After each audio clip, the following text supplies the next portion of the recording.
इस क्लास के साथ हम लोग आ चुके हैं चैप्टर नंबर एच में, राइट। वॉल्यूम 5 में है।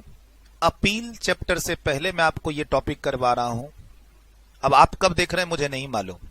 कभी कभार क्या होता है, बच्चों को लगता है कि किसी वॉल्यूम में आखिरी के जो ये चैप्टर्स हैं वो सब एवं ही चैप्टर होंगे, छोड़ो हटाओ जाने दो।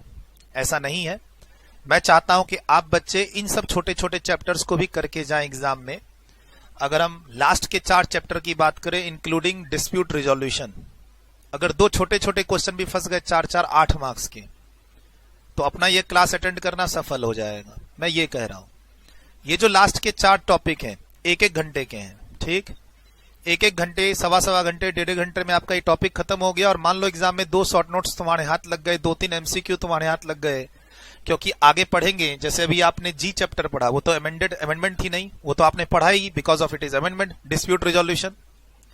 तो सर आपको ये इनकम टैक्स अथॉरिटी का चैप्टर या इसके आगे का जो चैप्टर है टैक्स रिकवरी का, या फिर आगे का जो चैप्टर है, ये 3 चैप्टर में कभी कुछ ना जगह पर डेट भी है। कहीं पे 6 महीने का राइट है, कहीं पे 1 महीने का, कहीं पे 30 दिन का, कहीं पे अथॉरिटी की बात हो रखी है, जिससे चांस है कि ऑब्जेक्टिव क्वेश्चन बने।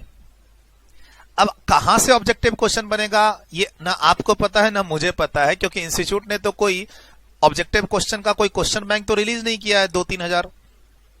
एक होता है कि कोई क्वेश्चन बैंक रिलीज कर दे जिसमें 2-3 हजार एमसीक्यू हो तो हम आपको करवा दें या आप खुद कर ले, ऐसा तो है नहीं, ठीक है। तो अभी तो धीरे धीरे ये ऑनलाइन एग्जाम्स इवॉल्व हुआ है, धीरे धीरे पैटर्न का सेटिंग्स पैटर्न आपको भी पता चलेगा, मुझे भी पता चलेगा, उसके हिसाब से करेंगे आगे तैयारी 4-5 साल के बाद।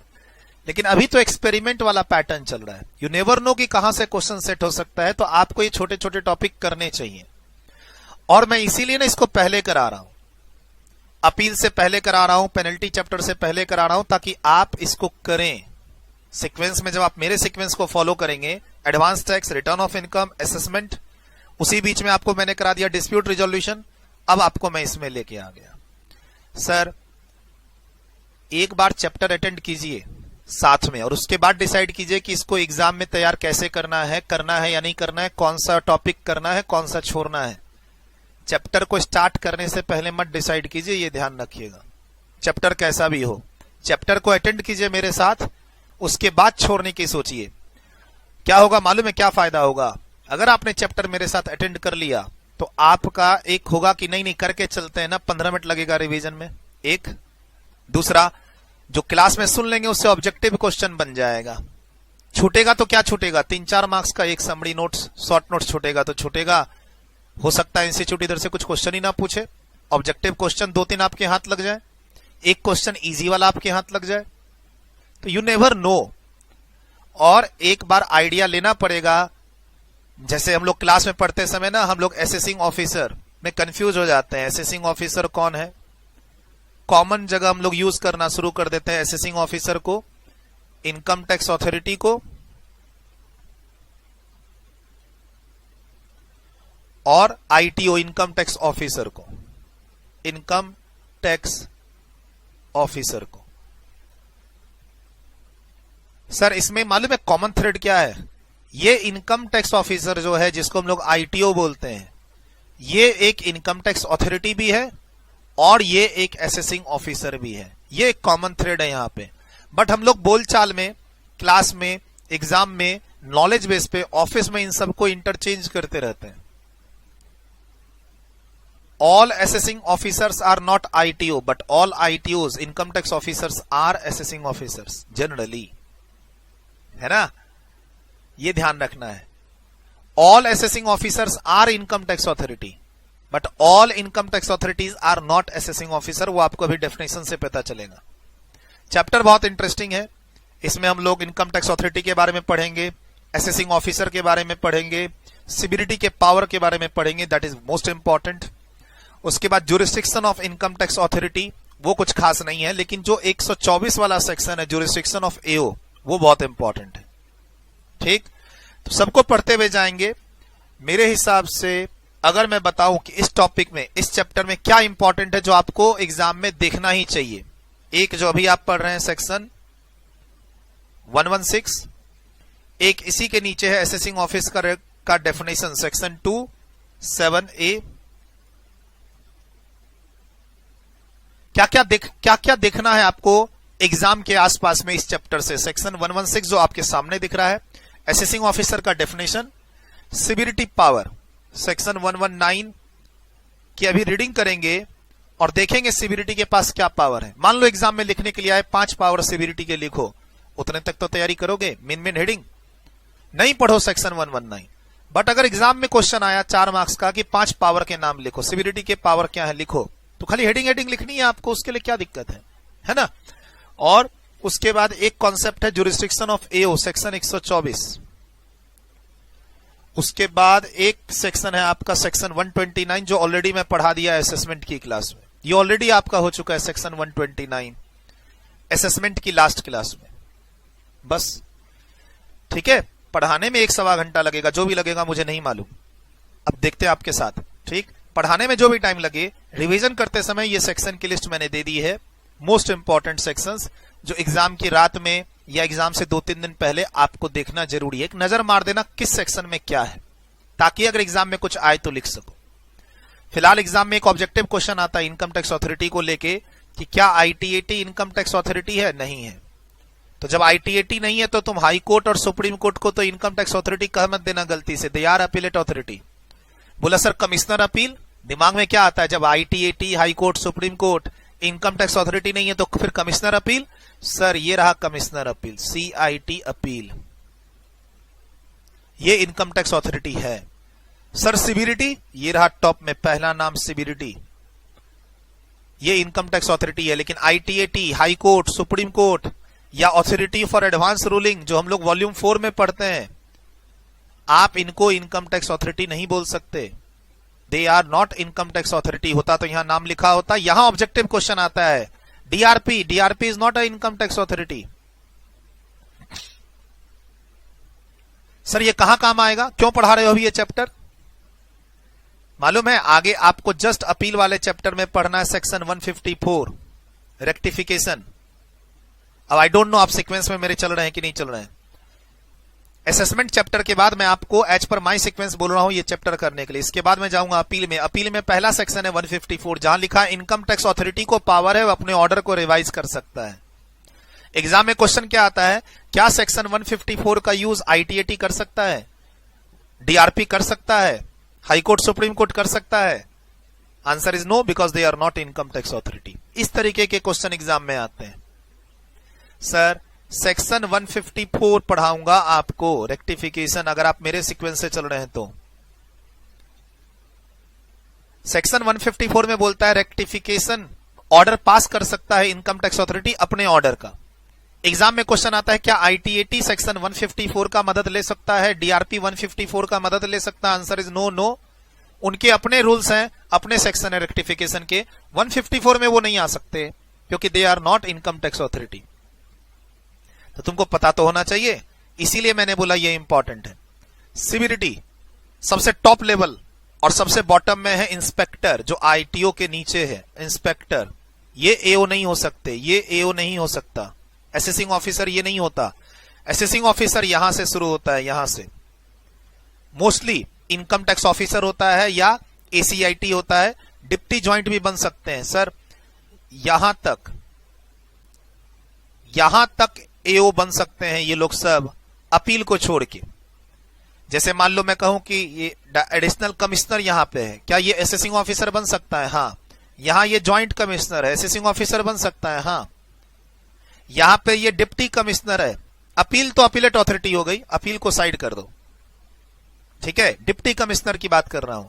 एग्जाम में क्या आया, assistant commissioner of income tax, deputy commissioner of income tax, joint commissioner of income tax, additional commissioner of income tax. Commissioner के नीचे 4 पोस्ट हैं, कमिश्नर के नीचे 4 पोस्ट हैं, और बाकी कमिश्नर के ऊपर तो तुम जानते हो, commissioner, principal commissioner, chief commissioner, principal chief commissioner, ये 4 लेवल तो तुम जानते हो। कमिश्नर के बगल में तुम जानते हो director, principal director, director general, principal director general, ये तो क्लास में तुम काफी बार सुने हो। और एक और कौन बचा, commissioner of income tax appeals, जो हमारे सिलेबस में हमें पढ़ना है, जिसका अपीलेट प्रोसीड्योर। तो हो गया खत्म, याद हो गया। और है ही कौन इसमें, देख लो तो।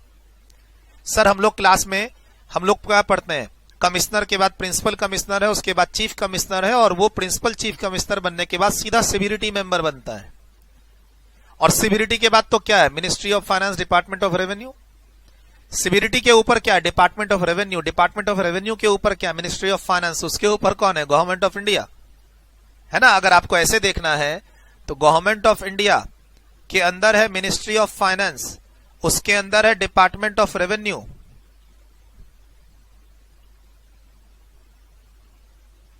और उसके अंदर अब आता है सीवीरिटी। उधर आईडीटी का चला गया, इधर डीटी का आ गया। सीवीरिटी के बाद तुम्हारे पास हिरार्की है, नीचे इंस्पेक्टर तक जा रहा है। They all are income tax authority. But side वाली चीज जो क्रॉस की उसका भी ध्यान रखना है आपको कि आप इसे इनकम टैक्स अथॉरिटी ना कहना। किन्हें? आईटीएटी को, डीआरपी को, अथॉरिटी ऑफ एडवांस रूलिंग को, हाई कोर्ट को, सुप्रीम कोर्ट को। For this section they are not income tax authority. और कहीं पे मान लो इनकम टैक्स अथॉरिटी लिखा है तो उसके जगह पर आप इनकम टैक्स ऑफिसर लिख दोगे, कहीं पे असेसिंग ऑफिसर लिखा है तो उसके जगह पे आप इनकम टैक्स अथॉरिटी लिख दोगे। तो ऐसा गलती मत करना, ऐसा गलती मत करना। All are not same. ठीक है, क्लियर। अब देखो ये नाम सब, सीवीरिटी के नीचे principal chief commissioner, principal chief commissioner के ठीक नीचे चीफ कमिश्नर, उसके नीचे प्रिंसिपल कमिश्नर, और उसके नीचे commissioner of income tax, CIT. नई क्लास में बहुत बार हुआ है बात कि हम 263 में चले जाएंगे कमिश्नर के पास, 264 में चले जाएंगे कमिश्नर के पास। तो commissioner, principal commissioner, chief commissioner, principal chief commissioner के बगल में director, principal director, director general, principal director general. हो गया ये principal director general, director general, principal director, director. ये यहां पर अलग से ध्यान रखना। और मैंने हमेशा क्लास में बोला है क्या, कमिश्नर और कमिश्नर अपील्स के लेवल सेम है, लेकिन both are not same, both are not same. अगर आपको याद हो तो क्लास में क्या बोला है, डीआरपी के डायरेक्शन से जो एओ ऑर्डर पास करता है उसकी अपील सीधा आईटीएटी में जाती है।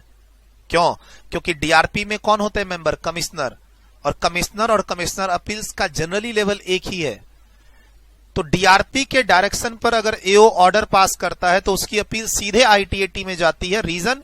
क्योंकि डीआरपी में मेंबर कमिश्नर होते हैं। तो कमिश्नर के डायरेक्शन पे पास किए हुए ऑर्डर को तुम कहां लेके जाओगे? कमिश्नर अपील में कहां लेके जाओ? सीधा आईटीएटी में। क्लास में पढ़ाया हुआ है। तो ये लेवल आपको ध्यान रखना पड़ेगा। अब कमिश्नर से नीचे 4 लोग हैं। एडिशनल ज्वाइंट, ये कब आते हैं पिक्चर में? जब काम ज्यादा हो जाता है। वरना जनरली काम जो निकाला जाता है वो असिस्टेंट से निकाला जाता है या डिप्टी से निकाला जाता है। Assistant commissioner of income tax, deputy commissioner of income tax. थोड़े से सीनियर हो गए किससे? इनकम टैक्स ऑफिसर से। छोटे मोटे केस, जैसे मान लो मेरा कोई असेसमेंट करना है, मैं सूरज अग्रवाल टैक्स क्लास, मेरा कोई असेसमेंट करना है तो इनकम टैक्स ऑफिसर कर देगा। इनकम टैक्स ऑफिसर मेरा असेसमेंट कर देगा। लेकिन अब टाटा, अंबानी, बिरला जो बड़ी बड़े कॉर्पोरेट्स हैं, लाखों करोड़ों रुपए का टर्नओवर लिस्टेड कंपनी है, उसके केस को तुम आईटीओ को दोगे तो नहीं होगा। सीवीरिटी डायरेक्शन निकालती है कि इनके केस को कौन हैंडल करेंगे? Assistant commissioner, deputy commissioner, additional commissioner, joint commissioner. ऐसे करके सीवीरिटी के ऑर्डर्स और डायरेक्शन निकलते रहते हैं। इस एरिया के इस क्लाइंट को ये देखेगा, इस एरिया के इस क्लाइंट को, इस तरह के क्लाइंट को ये आदमी देखेगा, इस तरह के क्लाइंट को ये आदमी देखेगा, इस एरिया के टैक्स पेयर को ये आदमी देखेगा। और सीनियर लेवल देखो, commissioner can not become a assessing officer. Commissioner जो है, आप कमिश्नर और कमिश्नर के ऊपर के लोग, ये लोग बॉसेज हैं, वो असेसमेंट ऑर्डर नहीं पास करते। पहले भी क्लास में बताया है, हम एओ के ऑर्डर को रिवाइज करवाने जाते हैं किसके पास? कमिश्नर के पास। Commissioner can not become a assessing officer. अब बताओ, मैं पिछले 15 मिनट से इतनी चीज बता रहा हूं, मुझे कैसे पता चलेगा कि एग्जाम में कौन सा क्वेश्चन आएगा? तो you never know. Online exam है, एमसीक्यू है, अच्छा खासा वेटेज है फाइनल में। सीएमए, आप सीए नहीं कर रहे, आप सीएमए फाइनल के स्टूडेंट हैं, अच्छा खासा वेटेज है ऑनलाइन एग्जाम्स में एमसीक्यू का। ठीक है, क्लियर? उस वेटेज का फायदा कैसे उठाएंगे? सेलेक्टिव स्टडी करके नहीं उठा सकते। आपके कोई फ्रेंड्स अगर सेलेक्टिव स्टडी करके सोच रहे हैं कि मैं 6-7 रिवीजन करूं, तो उनको बताइए और आप भी ध्यान रखिए, रिवीजन को कम कर दो, 5 ही रिवीजन करो, 4 ही करो, 3 ही करो, लेकिन कम से कम कोशिश करो पूरा करने की, पूरा करने की। और मैं क्या बोल रहा हूं, अभी मेरे साथ टाइम स्पेंड करो, क्योंकि हम दोनों को आइडिया नहीं है कि कहां से क्वेश्चन बन सकता है। मैंने तो इतने सारे एमसीक्यू, मैं यहां पे चाहूं तो अब तक मैं 10 एमसीक्यू क्रिएट कर दूं। इतनी देर में 10 एमसीक्यू क्रिएट हो सकते हैं तुम्हारे, बड़े आराम से। ठीक है, अभी क्या बताया? कमिश्नर, ये जो कमिश्नर ऑफ इनकम टैक्स है, CIT जिसका शॉर्ट फॉर्म लिखते हैं, क्या ये असेसिंग ऑफिसर बन सकता है? नहीं बन सकता। कमिश्नर ऑफ इनकम टैक्स के पास हम AO के ऑर्डर को रिवाइज करवाने जाते हैं तो वो AO कैसे बन सकता है? क्या कमिश्नर और कमिश्नर अपील्स एक ही अथॉरिटी होती है? नहीं नहीं सर, AO के ऑर्डर के अगेंस्ट में अपील करने जाते हैं तो कमिश्नर अपील के पास जाओ, AO के ऑर्डर के अगेंस्ट में रिवीजन करवाने जाना है तो कमिश्नर ऑफ इनकम टैक्स के पास जाओ। अब अपील चैप्टर में जाएंगे तो मजा आएगा, और ये सब हिरार्की पहले से समझी भी होगी। इसीलिए मैंने जानबूझकर अपील चैप्टर से पहले ये पढ़ा रहा हूं ताकि एक ये बातें क्लियर हो जाएं, दूसरा अपील चैप्टर में भी मजा आए। असेसमेंट हो चुका तुम्हारा, ये सब नाम तुम सुन चुके हो, तो नाम सुन चुके हो तो अब ऑर्डर सेट करना है।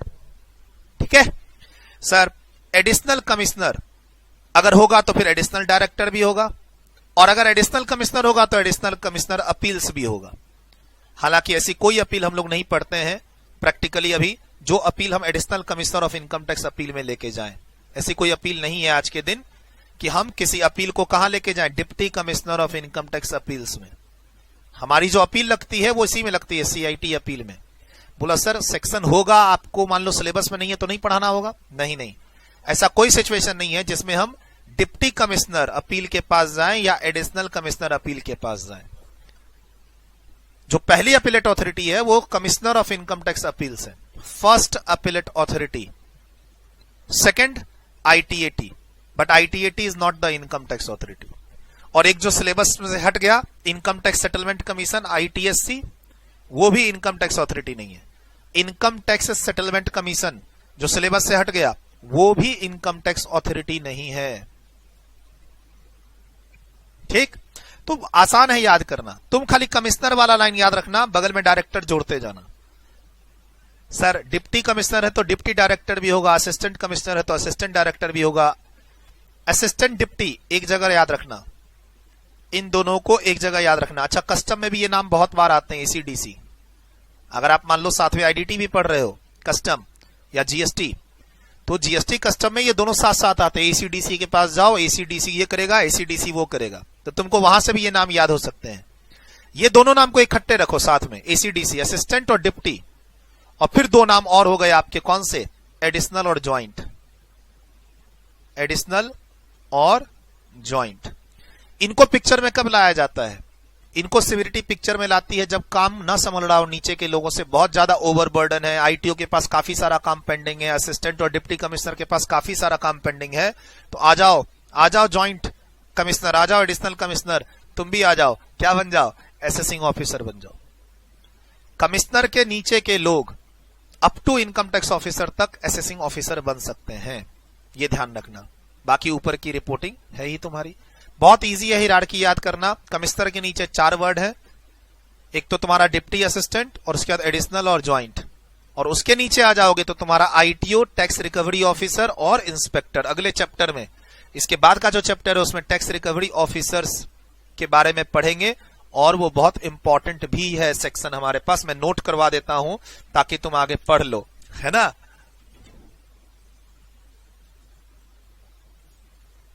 एक 281B पढ़ाएंगे हम लोग, पढ़ेंगे नेक्स्ट क्लास में, नेक्स्ट चैप्टर में, वो बहुत इंपॉर्टेंट है।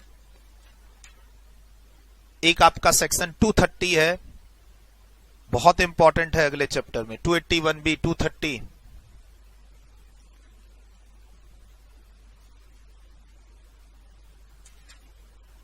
और पहला 222। ये सेक्शंस काफी इंपॉर्टेंट है नेक्स्ट चैप्टर के, करेंगे जब नेक्स्ट चैप्टर में जाएंगे। तो टैक्स रिकवरी ऑफिसर्स की अलग कहानी है जिसके बारे में अभी तक आप सुने ही नहीं है कुछ, तो अगला चैप्टर में चलेंगे तो वहां सुन लेंगे। ठीक, अगला चैप्टर H के बाद आई, वहां पे टैक्स रिकवरी मैकेनिज्म और टैक्स रिकवरी ऑफिसर्स की बात हो रखी है। और इंस्पेक्टर हो गया AO से नीचे का, जो फील्ड में घूमता रहता है, जिसको सेट कर दो तो तुम्हारे खिलाफ ऊपर कोई इंफॉर्मेशन नहीं जाएगी। होली दिवाली में आते हैं ये भाई साहब। इंस्पेक्टर एक दूसरा ITO है, ऐसे समझो, ये अपने आप को ITO ही समझते हैं। जो इनकम टैक्स ऑफिसर है, असेसिंग ऑफिसर, वो जनरली साहब हो गए, IRS ऑफिसर्स। ये जो इंस्पेक्टर होते हैं ये अपने आप को साहब से कम नहीं समझते हैं। क्यों? तुम्हारे दुकान की चाबी इनके पास है, कल को तुम्हारे यहाँ इनकम टैक्स की रेट पड़ेगी या नहीं पड़ेगी वो इसी इंस्पेक्टर पे डिपेंड करता है। ये इंस्पेक्टर है इनकम टैक्स ऑफिसर जो मार्केट में घूमता रहता है, साहब आए चाय पानी पिलाओ, होली दिवाली का खर्चा पानी दो। ये इंस्पेक्टर है जो मार्केट की खबर को कहां पहुंचाता है, पीछे ऊपर इनकम टैक्स ऑफिसर के पास जो कि असेसिंग ऑफिसर है। फिर बात होती है वो फ्लैग करने की और है ना सर्वे करने की और सर्च करने की।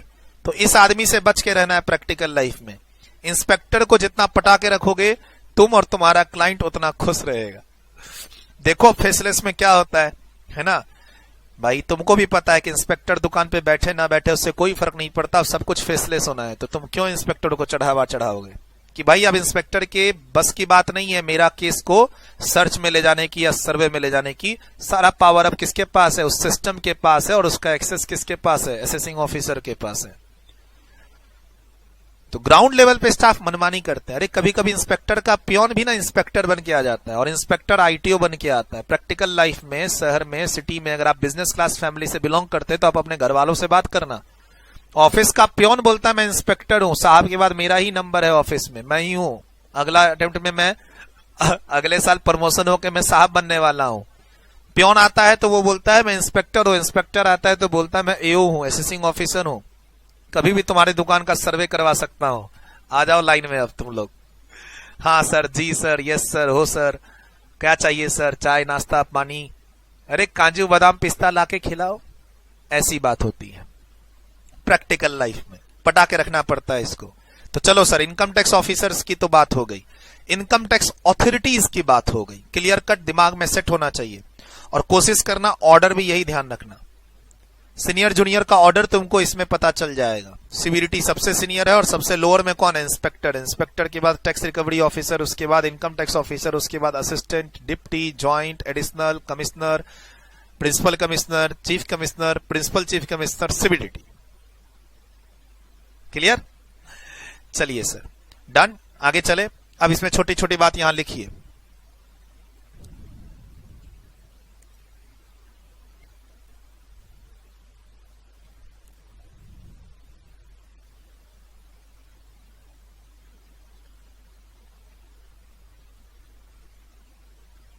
Done done. अगले चैप्टर के कुछ इंपॉर्टेंट सेक्शन यहां ही नोट करा दिए हैं sir. Appointment of income tax authority, reading रखिएगा इसकी। इसको एग्जाम के लिए तैयार नहीं करना है, रीडिंग रखनी है बस। एक एमसीक्यू यहां पे है आपका। सेंट्रल गवर्नमेंट अपॉइंट करती है जिस भी पर्सन को वो सुटेबल समझती है as a income tax authority. Of course जो बेसिक आपका एग्जाम क्लियरेंस वाली बात है कि इनकम टैक्स ऑथोरिटी कौन बनेगा, उसका एक्सपीरियंस क्या होना चाहिए, उसका एग्जाम आईआरएस वाला क्लियर होना चाहिए नहीं होना चाहिए, वो सब तो मैटर करेगा ही। बट अल्टीमेटली तुम्हारी अपॉइंटमेंट सेंट्रल गवर्नमेंट के थ्रू होगी। हाउएवर सेंट्रल गवर्नमेंट ऑथराइज कर सकता है किसको, बोर्ड को, प्रिंसिपल डायरेक्टर जनरल को, डायरेक्टर जनरल को, प्रिंसिपल चीफ कमिश्नर को, चीफ कमिश्नर को, प्रिंसिपल डायरेक्टर को, डायरेक्टर को, प्रिंसिपल कमिश्नर को, कमिश्नर को, कि तुम लोग भी इनकम टैक्स ऑथोरिटी अपॉइंट कर सकते हो जो किसके नीचे काम कर रहे हो, below the rank of assistant commissioner और डिप्टी कमिश्नर। मतलब कमिश्नर से लेकर बोर्ड तक के लोग, ऐसे ध्यान रखो, कमिश्नर से लेकर सिविलिटी तक के लोग अपॉइंट कर सकते हैं किसको, इंस्पेक्टर इनकम टैक्स ऑफिसर्स को, इनकम टैक्स ऑफिसर को, टैक्स रिकवरी ऑफिसर को, और या फिर इंस्पेक्टर्स को। क्या बोला है, below the rank of assistant और डिप्टी कमिश्नर। तो असिस्टेंट डिप्टी से नीचे तो यही लोग बचे ना। तो सर, अरे वाह सर, कमिश्नर के पास पावर है कि वो इंस्पेक्टर अपॉइंट कर देगा, तो वो अपने घर के पियोन को भी इंस्पेक्टर बना देगा। ऐसे नहीं है। यहां देखो नीचे क्या लिखा है, all these appointments can be made subject to the rules and order of the central government. Central government ने बोला बोर्ड को you can also appoint income tax officer. इसका मतलब ये नहीं कि जो बोर्ड के मेंबर है वो अपने रिश्तेदार को लाके क्या बना देंगे, इनकम टैक्स ऑफिसर्स। नहीं, जो रूल्स और ऑर्डर्स हैं, हिरार्की है, नॉलेज है, क्वालिफिकेशन है, रैंकिंग है, वो तो ध्यान में रखनी ही पड़ेगी आपको। कौन कितने साल का एक्सपीरियंस पे हो चुका है। तुमको आईटीओ बने, तुमको इनकम टैक्स ऑफिसर बने कितने साल हो गए, अच्छा 5 साल से तुम आईटीओ, चलो तुम्हारा अगला प्रमोशन अब ड्यू हो चुका है, अब तुमको कभी भी असिस्टेंट कमिश्नर बनाया जा सकता है। अरे 3 साल हो गए, तुम इंस्पेक्टर पे ही हो, चलो अगला प्रमोशन तुम्हारा ड्यू हो जाएगा, तुम क्या बन जाओगे? Income tax officer. एक तो होता है पढ़ के एग्जाम क्रैक करके इंस्पेक्टर बना, फिर पढ़ूंगा एग्जाम क्रैक करूंगा असिस्टेंट कमिश्नर बनूंगा, और एक होता है तुम्हारी वर्क नॉलेज और वर्क एक्सपीरियंस के हिसाब से डिपार्टमेंट में इंटरनल प्रमोशन होना। और सर बात फैल गई है डिपार्टमेंट में कि तुम घूस लिए बिना काम नहीं करते हो, तो समझो कि तुमको नीचे ही रखा जाएगा और जगह जगह ट्रांसफर कराया जाएगा। अगर तुम्हारे अच्छे न्यूज मार्केट में घूम रहे हैं डिपार्टमेंट में कि हाँ ये आदमी अच्छा असेसमेंट करता है, ये आदमी घूस नहीं लेता है, ब्राइब नहीं लेता है और अच्छा मैनेज कर रहा है अपने एरिया को और इसके एरिया से अच्छा रेवेन्यू कलेक्ट हो रहा है, तो गाड़ी प्रमोशन की ना जल्दी जल्दी चलती है। मतलब जितने ऊपर जाएंगे ना प्रमोशन में, कमिश्नर के लेवल पे या फिर है ना प्रिंसिपल कमिश्नर के लेवल पे, तो तुम्हारे पर ना ब्राइब लेने वाला दाग नहीं लगा होना चाहिए, तो ऊपर प्रमोशन होगा। नहीं, तुम खाने पीने वाले आदमी हो तो तुम्हारा ट्रांसफर होगा इस सिटी से उस सिटी, उस सिटी से इस सिटी, इस सिटी से उस सिटी। प्रमोशन तो शायद ही ये लोग दें फिर, अनलेस एंड अनटिल कि तुम्हारा कोई ऊपर जान पहचान हो, बिरादरी वाला ऊपर बैठा हो सीबीडीटी में। तो कहता है सेंट्रल गवर्नमेंट अपॉइंट करती है इनकम टैक्स अथॉरिटी को, वो ऑथराइज भी कर सकती है किसको? कमिश्नर से लेकर बोर्ड तक के लोगों को, commissioner, principal commissioner, chief commissioner, principal chief commissioner, board, कि तुम नीचे के ऑफिसर्स को तुम लोग भी अपॉइंट कर सकते हो। और सुनो, अब ये जो इनकम टैक्स अथॉरिटी है वो बोर्ड से ऑथराइज्ड है कि तुम लोग अपने नीचे के स्टाफ को तुम लोग अपॉइंट कर सकते हो, जो भी तुम्हें स्टाफ सपोर्ट चाहिए होता है तुम्हारे काम करने के लिए, वो इनकम टैक्स ऑफिस के स्टाफ्स। बहुत सारे मैसेज आते हैं मेरे पास इनकम टैक्स ऑफिस के स्टाफ के कि सर हम आईटीओ का एग्जाम देने वाले हैं और आपकी क्लास देखें टीडीएस वाली, मजा आया सर, इसके नोट्स दीजिए। बहुत मैसेज आते हैं, हर महीने में कम से कम 2-3 मैसेज आ ही जाते हैं मेरे पास कि सर मैं इस स्टेट के इस डिपार्टमेंट में इनकम टैक्स में मैं स्टाफ का काम करता हूं, मैं आईटीओ का एग्जाम देने वाला हूं और उसके लिए मुझे वो एडवांस टैक्स की क्लास आपकी वो अच्छी लगी, टीडीएस की क्लास अच्छी लगी, आपका जो असेसमेंट की क्लास थी वो अच्छी लगी, है ना, आपकी पीजीबीपी की इनकम और एक्सपेंस वाली सीट हमारे पास है, एडजस्टमेंट वाली। तो they know the value of these things. तुमको पता नहीं है, तुमको तो ऐसे मिल गई तो तुम्हारे पास कोई वैल्यू नहीं है, उनको वैल्यू है और वो उनका मैसेज आता है मेरे पास। स्क्रीनशॉट मैं नहीं लगाता हूं इन सब चीजों को, इन सब चीजों को पब्लिकली नहीं मैं लेके आता हूं। दे आर गवर्नमेंट ऑफिसर्स, मैं क्यों उन लोगों को स्टेटस पे लेके आऊं? ठीक है, एक रेस्पेक्ट वाली बात है। कल को वो लोग ही तो एओ बनेंगे, कल को वही लोग तो इनकम टैक्स ऑफिसर बनेंगे। मैं तो कहूंगा ना फलना आदमी को मैं सूरत में, फलना आदमी को मुंबई में, फलना आदमी को कर्नाटका में मैं जानता हूं, तो वो एक रिस्पेक्ट है और एक रिलेशनशिप है। ऐसा नहीं होगा कि उनका मैसेज आया और मैं फटाफट स्टेटस पे लगा दूं कि देखो इनकम टैक्स ऑफिसर्स। ठीक है, मेरा एक व्हाट्सएप ग्रुप है जिसमें ये लोग जुड़े हुए हैं। कौन? ये प्रिंसिपल चीफ कमिश्नर सर और एक नीचे से यहां कमिश्नर सर। मतलब डिस्कशन होता है, they recognise my my input also. कभी मेरा कोई डाउट होता है तो क्वेरी भेजता हूं, कभी किसी का डाउट होता है तो मैं रिप्लाई करता हूं, एंड देन रिकॉग्नाइज ऑल्सो कि हाँ सूरज इज राइट बोल के। एक व्हाट्सएप ग्रुप है हमारा, कम से कम 250 लोग के आसपास हैं उसमें, बिग 4 के और बड़ी बड़ी इंडस्ट्री के जो टैक्स के हेड्स हैं वो, और ये इनमें से बहुत सारे लोग, इनमें से कम नहीं भी तो 40 से 50 लोग हैं उस ग्रुप में। डिपार्टमेंट के लोग और प्रोफेशनल लोगों का एक common group to discuss the tax issue, tax query, to handle the tax query of among themselves. तो एक दूसरे से वो क्वेरी पूछते रहते हैं हाई लेवल वाली और जवाब देते रहते हैं। है कुछ लोगों से फोन पे भी बात होती है मेरी, कुछ इश्यूज होते हैं तो डिस्कशन होता है। बट अब क्या ये रेस्पेक्ट वाली चीज है? अगर मेरी बात मान लो कमिश्नर ऑफ इनकम टैक्स से हो रही है तो मैं उसको व्हाट्सएप के स्टेटस पे थोड़ी ना हाईलाइट करूंगा। कुछ तो रिगार्ड रखेंगे हमको, कुछ रिगार्ड हमें उनका रखना पड़ेगा, और उनको ऑब्वियसली वो हमारा क्यों रखेंगे? They are officers, they are IRS officers. Although I am a chartered accountant but they are IRS officer. मेरे पास उनके लिए रिस्पेक्ट है और इसलिए मैं ऐसा काम नहीं करूंगा। ठीक है सर, तो ये ध्यान रखना है कि सेंट्रल गवर्नमेंट ने ये अपॉइंटमेंट का पावर क्या किया है, नीचे दिया हुआ है किसके पास? बोर्ड को, कमिश्नर को, कि तुम नीचे के ऑफिसर्स वालों को तुम अपॉइंट कर दो। क्या हमारे पास बार बार आते हो? सेंट्रल गवर्नमेंट बोलता है सुनो कमिश्नर, मैंने तुम्हारा अपॉइंटमेंट कर दिया, अब तुम आईटीओ का अपॉइंटमेंट तुम कर दो। और आईटीओ को बोलता है बोर्ड की सुनो आईटीओ, तुम्हारा अपॉइंटमेंट तो हो चुका है, अब आगे जो ऑफिस के स्टाफ लोग हैं वो तुम संभालो ना, हम क्या करेंगे? तुम है, तुम्हारी टीम है, काम तुमको कराना है, तुम अपॉइंट करो। लेकिन सारे अपॉइंटमेंट गवर्नमेंट के रूल्स एंड ऑर्डर के हिसाब से होंगे। असेसिंग ऑफिसर, क्या सीआईटी असेसिंग ऑफिसर हो सकता है? नहीं। तो गलती से सीआईटी अपील को असेसिंग ऑफिसर मत मान लेना। जो नीचे के लोग हैं, जो मैंने बोला ज्वाइंट कमिश्नर, एडिशनल कमिश्नर, ये भी असेसिंग ऑफिसर बन सकते हैं। 3 नाम तो कंफर्म्ड है, 3 नाम तो कंफर्म्ड है, एक आईटीओ, एक असिस्टेंट कमिश्नर और एक डिप्टी कमिश्नर। अच्छा, असिस्टेंट कमिश्नर है तो असिस्टेंट डायरेक्टर भी होगा, और डिप्टी कमिश्नर है तो डिप्टी डायरेक्टर भी होगा। 3 नाम तो कंफर्म्ड है, ये असेसिंग ऑफिसर तो होंगे ही होंगे। ठीक, 2 और भी आ सकते हैं। जब भी बोर्ड क्या करेगी, डायरेक्शन इशू करेगी, they will become the assessing officer. कौन? एडिशनल एंड ज्वाइंट, यही लिखा हुआ है इसमें। लेकिन अब एग्जाम में तुम कमिश्नर ऑफ इनकम टैक्स को असेसिंग ऑफिसर ना बना देना। हां, तुम बहुत सारे ऑफिस में, अगर तुम मान लो ऑफिस में काम करते हो और इनकम टैक्स के ऑर्डर को कहीं पे पढ़ते हो, तो तुमको नीचे सिग्नेटरी में दिख जाएगा एसीआईटी लिखा हुआ। एसीआईटी इनकम टैक्स दिल्ली ऑफिस, ये ऑफिस, वो ऑफिस। अगर तुम मान लो ऑफिस में काम कर रहे हो टैक्स टीम में और तुम्हारे पास असेसमेंट ऑर्डर हाथ लग रहा है, तो तुमको ये दिख जाएगा, ये दिख जाएगा तुमको। ठीक है, additional direct, additional commissioner, joint commissioner, ये सब लिखा हुआ तुमको मिल जाएगा। मेरे ऑर्डर में आईटीओ लिखा हुआ होता है।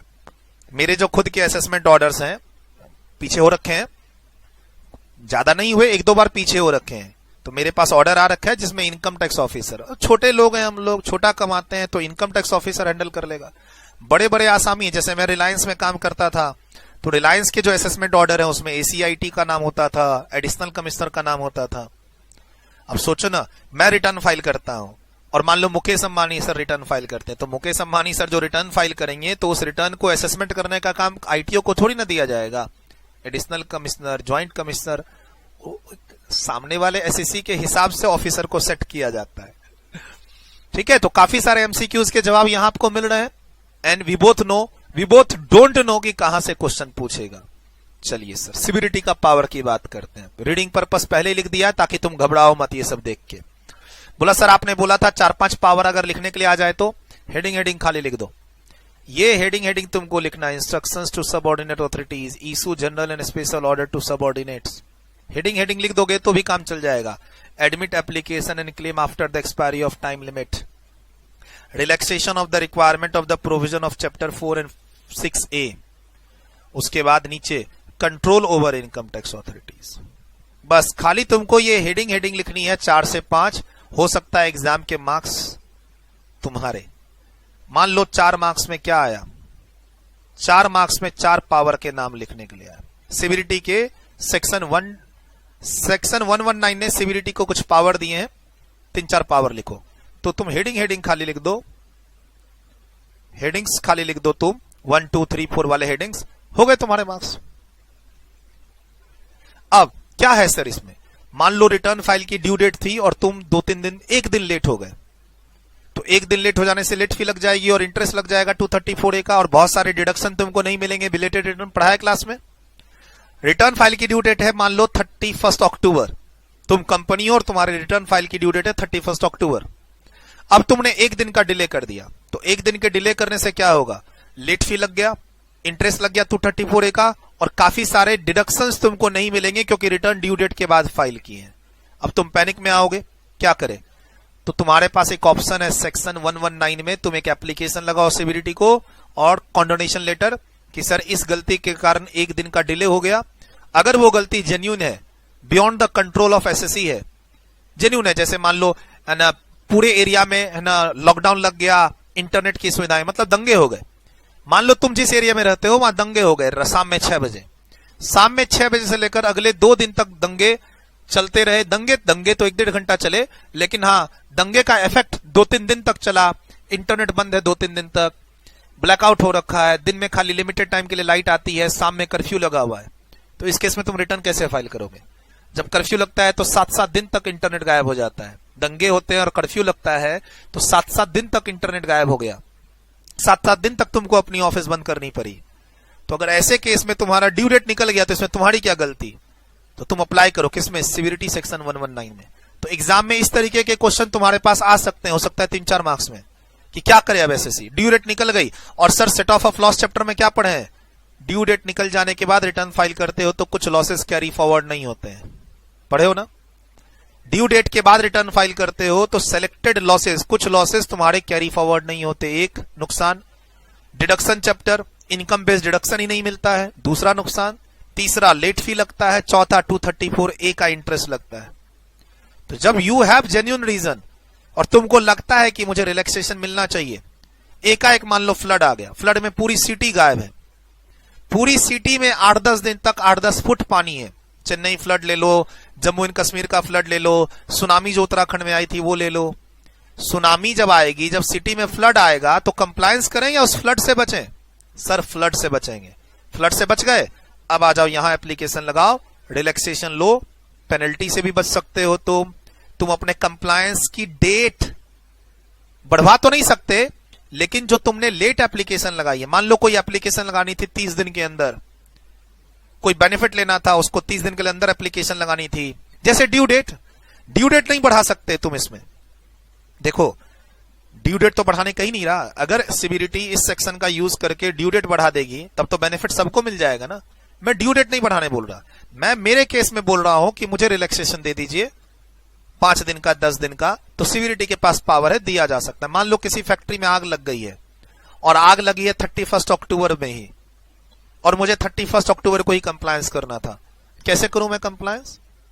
5 दिन 10 दिन का डिले हो गया, अब डिले हो गया तो क्या मुझे बेनिफिट नहीं मिलेगा? जो आग लगी वो मेरे कंट्रोल में थोड़ी थी।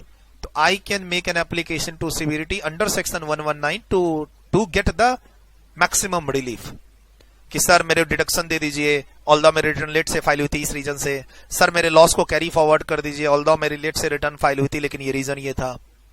तो इसी में काफी सारे ऐसे पावर हैं सीवीरिटी के पास जिससे एसईसी को फायदा हो रहा है।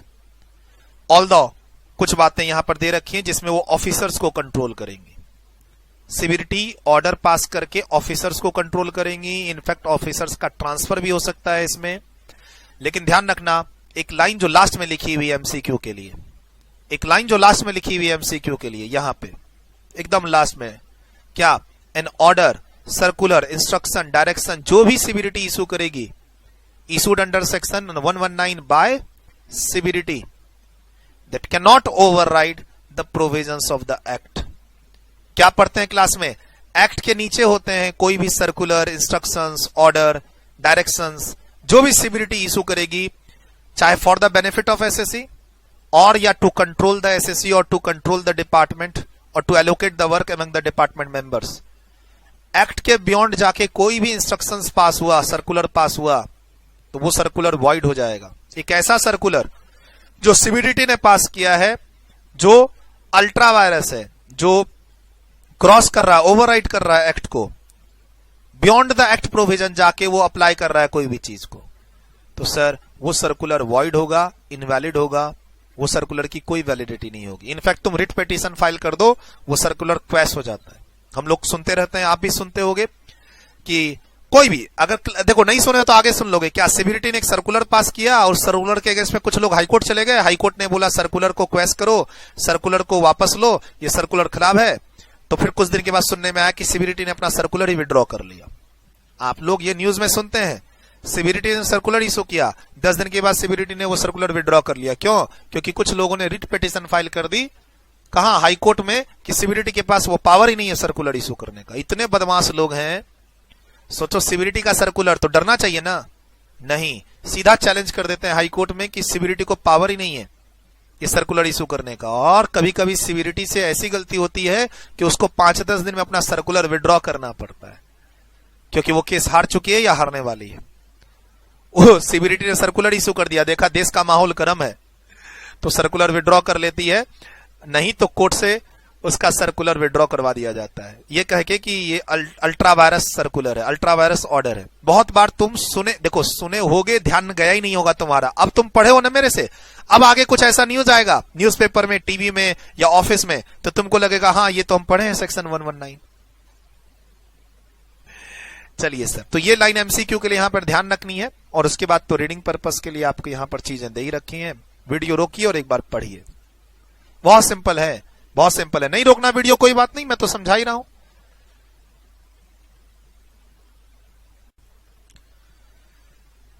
डिस्कस द पावर ऑफ सिविरिटी, सेक्शन 119 क्या कहता है? Instruction to subordinate authorities. तो सारे ऑथोरिटीज तो इसके सबऑर्डिनेट ही हैं, चाहे आप प्रिंसिपल चीफ कमिश्नर बोलो और या फिर नीचे इंस्पेक्टर बोलो, सबसे टॉप ऑथोरिटी है सिविरिटी।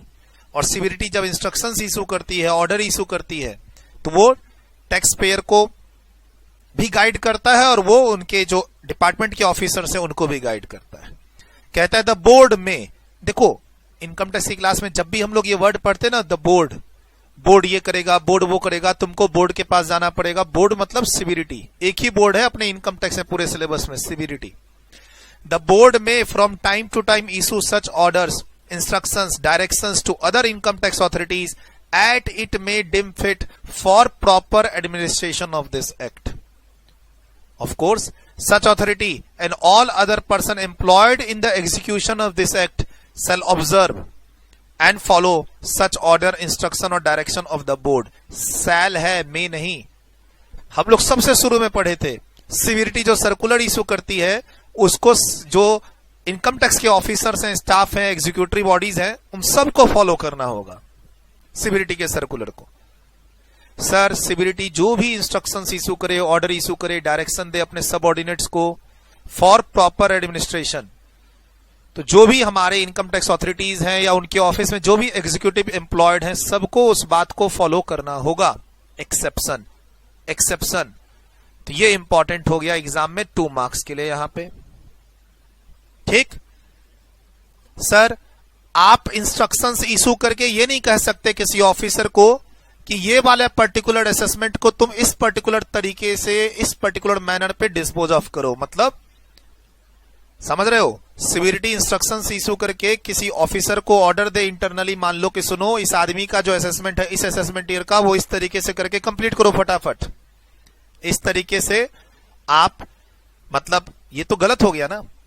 आप कैसे किसी एक स्पेसिफिक ऑथोरिटी को एक स्पेसिफिक असेसमेंट के लिए स्पेसिफिक वे में डिस्पोज ऑफ करने बोल रहे हैं? ऐसे इंस्ट्रक्शन मत दीजिए।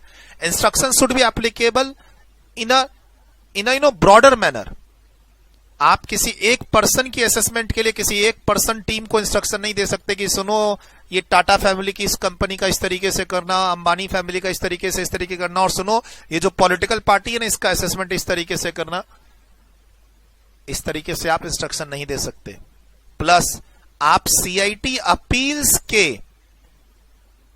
रास्ते मत आना। अपीलेट ऑथोरिटी है वो। सर एओ ने कोई ऑर्डर पास किया जिसके अगेंस्ट में एसएससी अपील में जाता है, अपील में जाने के बाद हो सकता है वो फेवर किसके कर दे, एसएससी के, हो सकता है। नहीं तो एसएससी के पास आईटीएटी भी है। लेकिन अब सिविरिटी सीआईटी अपील को इंस्ट्रक्शंस ना दे कि उसे कैसे काम करना है।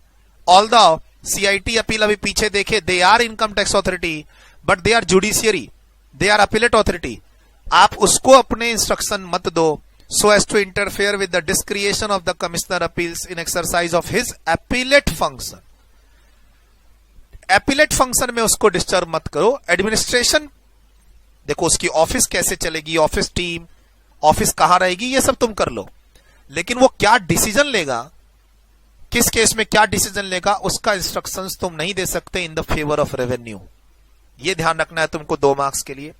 उसके अलावा ये जनरल और स्पेशल ऑर्डर निकालते रह सकती है किसी भी पर्पस के लिए। For example, if it considered it necessary और expedient to go for the purpose of proper and efficient management of the work of assessment and collection of revenue. Sir CBDT ने जनरल या special order निकाला अपने juniors के लिए so that कि department की revenue बढ़े, वर्क जो असेसमेंट के वर्क है उसमें ठीक से मैनेज करके उसको जल्दी से कंप्लीट कर सकें। इस तरीके के ऑर्डर, मान लो किसी एरिया में असेसमेंट ज्यादा पेंडिंग है तो उस एरिया में एक आध ऑफिसर का ट्रांसफर करके और असेसमेंट को बांट दिया उन 2-3 ऑफिसरों के बीच में, तो वो कर सकती है। और देखो इतने सारे सेक्शंस हैं उसके अंदर के कंडीशंस को रिलैक्स कर सकती है स्पेशल ऑर्डर निकाल के। कभी कभी आप सुनते हैं कि सिविरिटी ने डेट बढ़ा दी, वो यहीं से निकलता है। मान लो सेक्शन 139 की रिटर्न फाइलिंग की ड्यू डेट है, अब तुमको ये इंफॉर्मेशन मिली कि सिविरिटी ने इस डेट को ऑर्डर इशू करके एक्सटेंड कर दिया है, तो वो ऑर्डर कैसे होता है, सेक्शन 119 के थ्रू होता है। बोला सर इसके लिए तो अमेंडमेंट चाहिए। नहीं, एक्ट ने पावर दे रखा है। देखो ये सेक्शन एक्ट में है और इस एक्ट ने सेक्शन 119 एक्ट में है, और इस एक्ट ने सीबीडीटी को पावर दे रखा है कि तुम इन सेक्शन में जाके रिलैक्सेशन दे सकते हो। रिलैक्सेशन दे रहा हूं, ड्यू डेट खाली बढ़ा रहा हूं ना, रिलैक्सेशन दे रहा हूं, ड्यू डेट बढ़ा रहा हूं। कहीं पर मान लो 30 दिन होगा, कहीं पे 45 दिन होगा, कहीं पे कोई फॉर्मेलिटी होगी कि ये काम तुमको ई मोड के थ्रू करना है। मान लो इंटरनेट खत्म हो रखा है उस एरिया में, तो हम मैनुअल में ट्रांसफर कर सकते हैं, कोई थोड़ा बहुत डेट एक्सटेंड कर सकते हैं। कहीं पे अप्रूवल लेने की बात को हम लोग है ना बोल सकते हैं कि ठीक है कोई बात नहीं, इग्नोर अप्रूवल ना लो तो भी तुम ये काम कर सकते हो। रिलैक्सेशन कर सकती है किसी भी स्पेसिफिक सेक्शन की रिक्वायरमेंट्स को जो यहां लिस्टेड है, और ये भी एक एग्जांपल के तौर पे लिस्टेड है। कहता है सर हम जो ये ऑर्डर्स और इंस्ट्रक्शन इशू करेंगे, ऑर्डर की बात हो रही है इसमें तो बेसिकली ऑर्डर की बात हो रही है। ऊपर में बात हो रही थी किसकी, इंस्ट्रक्शंस की। ऊपर में इंस्ट्रक्शंस मिल रहे थे, डायरेक्शन मिल रहे थे और ऑर्डर भी आ रहे थे, लेकिन अभी बात सिर्फ ऑर्डर की हो रही है, चाहे जनरल हो या स्पेशल हो। सर ऑर्डर हम किसी क्लास ऑफ इनकम के बारे में भी दे सकते हैं। फॉर एग्जाम्पल क्रिप्टो करेंसी से जो इनकम होगी उसका असेसमेंट सिर्फ इस एरिया में ये ऑफिसर्स करेंगे, ऐसा कुछ। और some class of cases like exporter importer का काम इस तरीके से ऐसे ऐसे करना है का इंस्ट्रक्शन। लेकिन जो भी ऑर्डर निकलेगा सीबीडीटी का वो प्रीजुडिशियल टू एसएससी नहीं होना चाहिए। सर अगर हुआ तो मालूम है एसएससी रिट पिटीशन पे चली जाती है सीधा हाई कोर्ट में, उस ऑर्डर के खिलाफ एसएससी सीधा रिट पिटीशन पे चली जाती है। सर ऑर्डर क्या चीज के लिए होता है, गाइडलाइंस के लिए, प्रिंसिपल के लिए, प्रोसीड्योर के। इनफैक्ट आपने ऐसे कुछ ऑर्डर पढ़े हुए भी हैं टीडीएस की क्लास में। टीडीएस की क्लास में जब हम लोग 194Q नए वाले सेक्शन में थे, 194O में थे और सेक्शन 206C1H, तो यहां पर हमने क्या डिसाइड देखा था, सीबीडीटी ने सर्कुलर इशू किया है गाइडेंस के लिए कि आप इन सब सेक्शन को कैसे एग्जीक्यूट करोगे, है ना। तो ध्यान रखना। अच्छा प्रैक्टिस में जब हम लोग रहते हैं ना, हम लोग जब प्रैक्टिस में रहते हैं तो एक्ट पढ़ते हैं, रूल्स पढ़ते हैं, उसके अलावा सीबीडीटी कौन से इश्यूज पर क्या गाइडलाइंस लेके आई है, क्या ऑर्डर पास की है, क्या सर्कुलर पास की है, वो सब भी देखते हैं। इनफैक्ट सीबीडीटी का कोई इंटरनल ऑर्डर है फॉर द डिपार्टमेंट पीपल, वो भी हम पढ़ते हैं, उनसे भी हमें आइडिया होता है कहां पे आगे दिक्कतें आ सकती हैं। सीबीडीटी ने इंस्ट्रक्शंस इशू किए, किसको, अपने सबऑर्डिनेट्स को। वो इंस्ट्रक्शन सोशल मीडिया पे आ जाते हैं, पब्लिक में आप डाउनलोड कर सकते हो बड़े आराम से। आपको सोर्स पता होना चाहिए, आप डाउनलोड कर सकते हो। सर इंस्ट्रक्शंस को देख के भी पता चल जाता है कि आगे क्या इनकम टैक्स का रुख होने वाला है, कहां कहां खतरा हो सकता है। और सर और भी कोई ऑर्डर इशू कर सकती है जो भी पब्लिक इंटरेस्ट में सीबीडीटी को लगेगा कि हाँ जरूरी है, नेसेसरी है पब्लिक इंटरेस्ट में, तो हम इशू कर सकते हैं। सर अब ये देखो, एप्लीकेशन और claim after the expiry of time limit.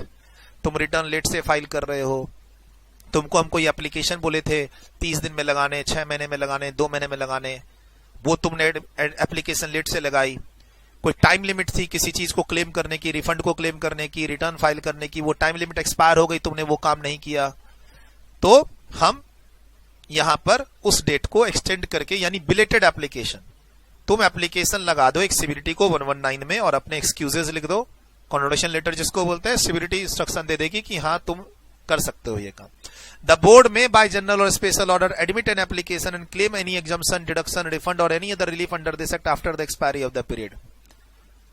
मान लो रिटर्न फाइल करने का ड्यू डेट चला गया, बिलेटेड रिटर्न फाइल करने का भी डेट चला गया, अब मुझे रिटर्न फाइल करके डिडक्शन की क्लेम करनी थी, अब तो मेरे पास कोई उपाय नहीं है।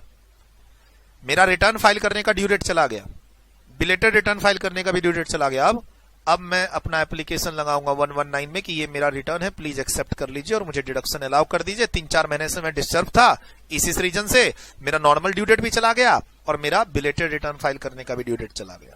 Such order can be issued by the CBDT if it considers it a desirable expedient to so for avoiding genuine hardship in any class of case of class etc. class of cases.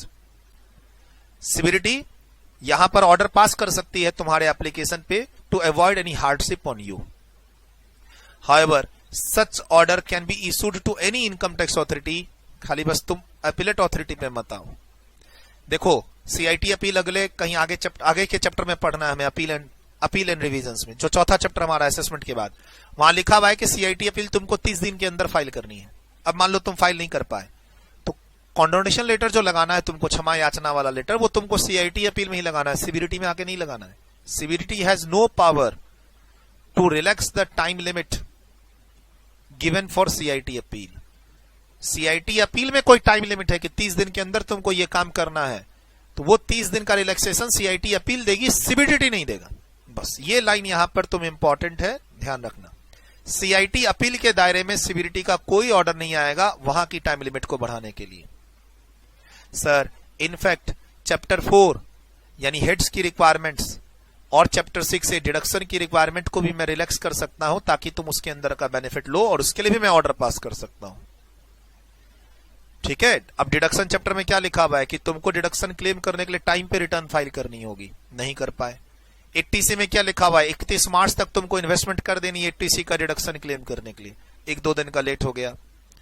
ठीक है, तो वहां पर अगर genuine reason है तो आप CBDT के पास 119 में एप्लीकेशन दे सकते हैं। लेकिन सर जानबूझकर मत आना और या मत सोचना कि यहां एप्लीकेशन दे दिए तो 1 महीने में सॉल्यूशन हो जाएगा। 1-1 साल तक सीबीडीटी का जवाब नहीं आता, ध्यान रखना।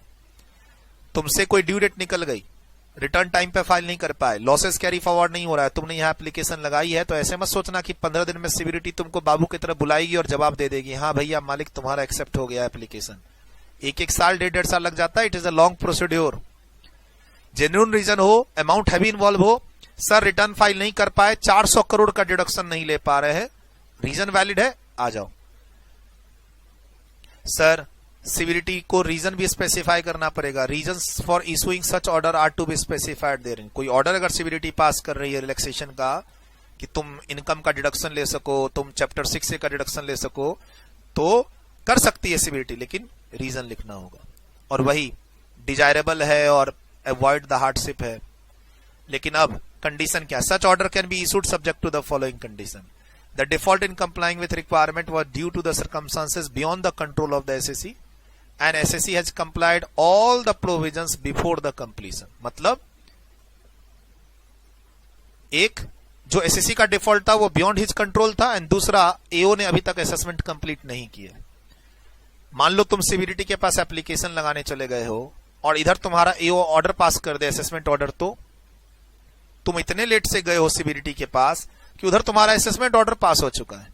असेसमेंट ऑर्डर पास होने का मतलब केस क्लोज, अब तुम अपील में जाओ ना, सीबीडीटी के पास मत आओ। यहां पर सीबीडीटी ये कहना चाह रही है कि अगर तुम कोई इनकम का डिडक्शन लेना चाह रहे हो, चैप्टर 6A का डिडक्शन लेना चाह रहे हो, यही तो पीछे पेज पे पढ़े, तुम कोई इनकम हेड के अंदर डिडक्शन लेना चाह रहे हो रिलीफ, और कोई तुम चैप्टर 6A में डिडक्शन लेना चाह रहे हो, भूल गए हो, टाइम लिमिट तुम टाइमली कंप्लायंस नहीं कर पाए, तो सीबीडीटी का एप्लीकेशन जितना जल्दी हो सके उतना जल्दी लगाओ।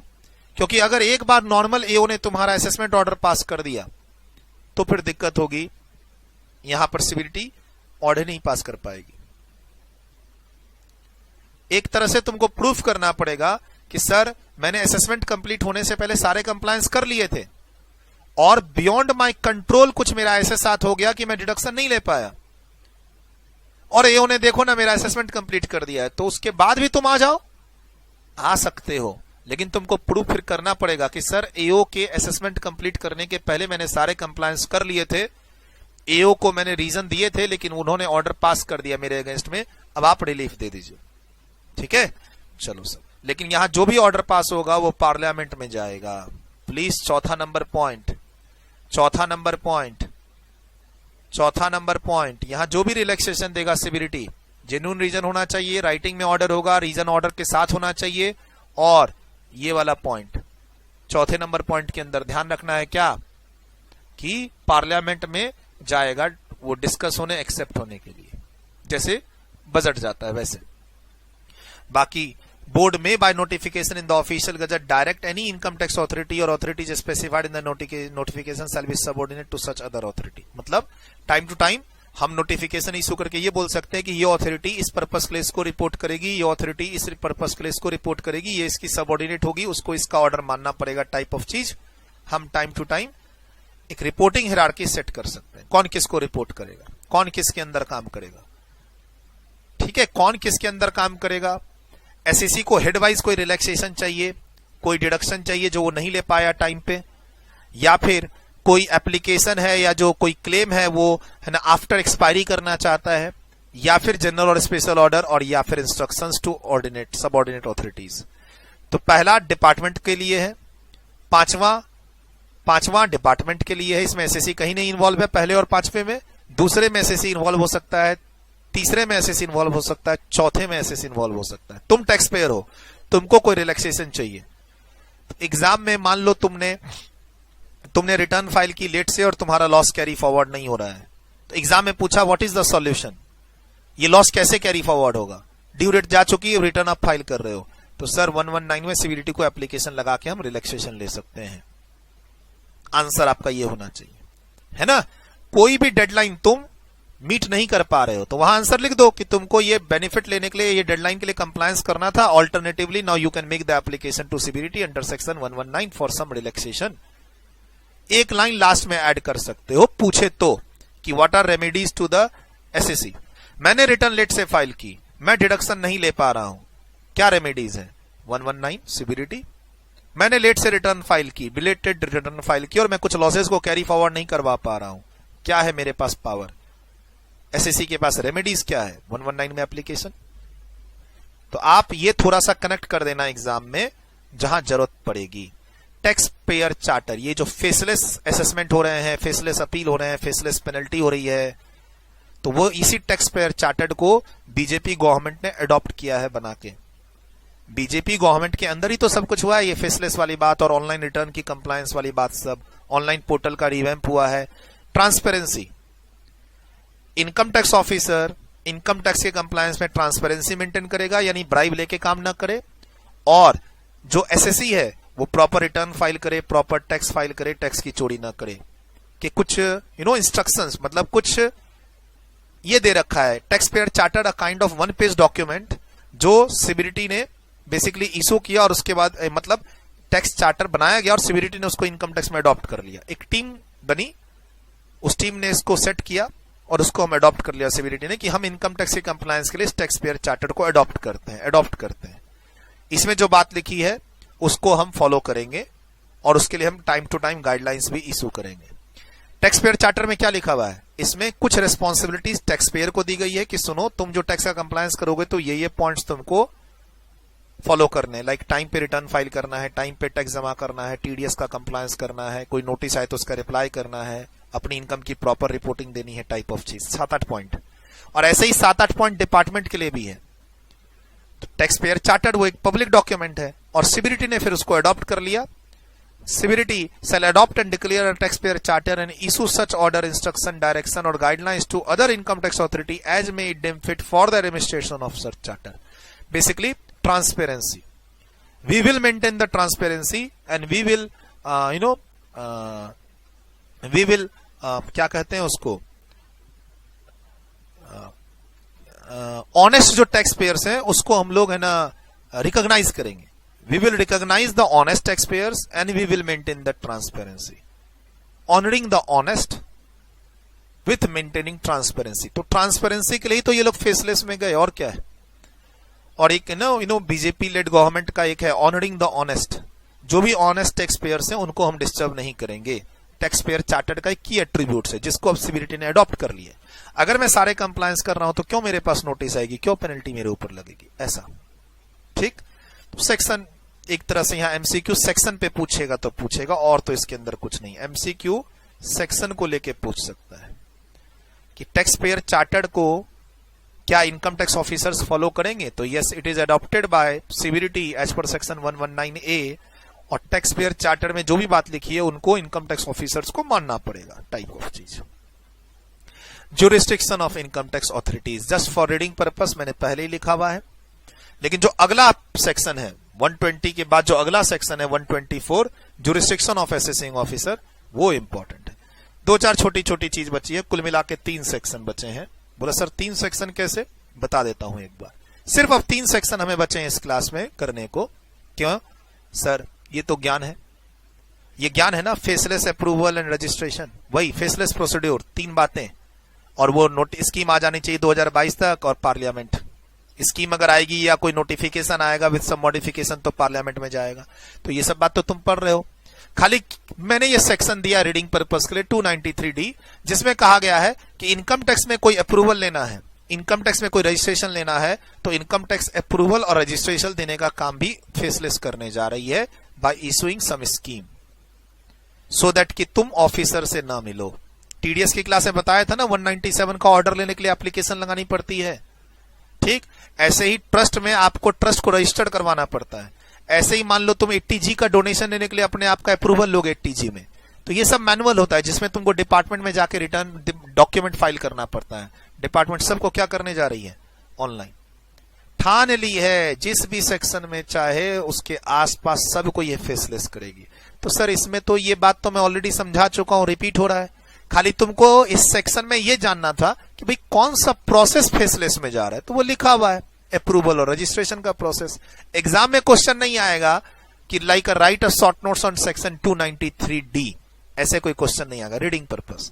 अब देखो ये सारा प्रोसेस जो हम सेक्शन पढ़ रहे हैं, हम जो सेक्शन पढ़ रहे हैं अभी, अब जो पढ़ेंगे 3 सेक्शन 120, 124, 127 और या 129, जिसमें आपको मैंने पढ़ाया कि असेसिंग ऑफिसर बीच में असेसमेंट में चेंज हो गया। तो ये यहां जो भी इंस्ट्रक्शंस निकलते हैं या जो भी एप्लीकेशन असेसिंग ऑफिसर के पास आएगी एसएससी की, इसमें इन सभी सेक्शन में कहीं पर भी अगर एसएससी अप्रोच करता है असेसिंग ऑफिसर को या फिर असेसिंग ऑफिसर इंटीमेट करता है एसएससी को, तो वो क्या होगा? फेसलेस मैनर में होगा। भाई इन सब सेक्शन में लिखा हुआ है कहीं कहीं कि भाई एसएससी अप्रोच करेगा ऑफिसर को या ऑफिसर अप्रोच करेगा एसएससी को, तो उसके लिए क्या है? ऑनलाइन स्कीम आने वाली है। बस वही बात रिपीट हो रही है और वही ऑप्टिमम यूटिलाइजेशन, टीम बेस्ड और इंटरफेस को एलिमिनेट करना ताकि तुम उस आदमी से जाके ना मिलो। तो मेनली जो अभी 3 सेक्शन पढ़ने वाले हम लोग बैक टू बैक 120, 124, 127, जिसमें 124 बहुत इंपॉर्टेंट है आपके एग्जाम के लिए, उसके प्रोसेस को फेसलेस करने के लिए स्कीम ला देगी गवर्नमेंट, ऐसा 130 में लिखा है। 129 बता चुका कि असेसमेंट के दौरान अगर असेसिंग ऑफिसर चेंज होता है तो एसएससी के रिक्वेस्ट पर नया वाला असेसिंग ऑफिसर उसको अपॉर्चुनिटी देगा रीहर्ड का। मैं नोटिस भेज रहा हूं, तुम मुझे पहले रिक्वेस्ट करो कि सर आप नए आए हैं, मैंने पहले बोला पुराने वाले ऑफिसर से मिला था, उसको समझाया था, लेकिन अब वो तो ट्रांसफर हो गया, मुझे आके मैं आपसे मिलना चाहता हूं समझाने के लिए मेरा केस। एंड मैंने क्या कहा? फेसलेस में ये सेक्शन एप्लीकेबल नहीं होगा क्योंकि तुम ऑफिसर से जाके मिल ही नहीं सकते। हाँ, फेसलेस में तो तुमको पता ही नहीं चलेगा कौन सा ऑफिसर चेंज हुआ है। तो फेसलेस में तो ये सेक्शन 129, मान लो there is a faceless procedure of faceless assessment, क्या फेसलेस असेसमेंट में पीछे कौन सा ऑफिसर चेंज हो रहा है कौन सा नहीं हो रहा है वो तुमको पता ही नहीं चलेगा। तुम्हें तो जो भी नोटिस आ रही है किससे आ रही है? एनएफएससी से। और कल को ड्राफ्ट असेसमेंट ऑर्डर आएगा वो भी किससे आएगा? एनएफएससी से। कोई नोटिस आएगी एनएफएससी से, रिप्लाई करना है एनएफएससी को, उसके पीछे कौन सा ऑफिसर काम कर रहा है तुम्हें कोई मतलब नहीं है। तो ये सेक्शन तो फेसलेस में काम ही नहीं करेगा, ऑलरेडी मैं पढ़ा चुका हूं। तो सर ये तो भूल जाओ। अब बैक टू बैक अपने को 3 सेक्शन पढ़ने, 127, 124 जो इंपॉर्टेंट है, एंड ये वाला सेक्शन जो मैंने बोला रीडिंग पर्पस के लिए 120। बस आधे घंटे में आपका ये क्लास कंप्लीट होने वाला है। ब्रेक लेना है तो ले लीजिए, आधे घंटे में ये क्लास ऑलमोस्ट खत्म हो जाएगी। ब्रेक लेना है तो ले लीजिए।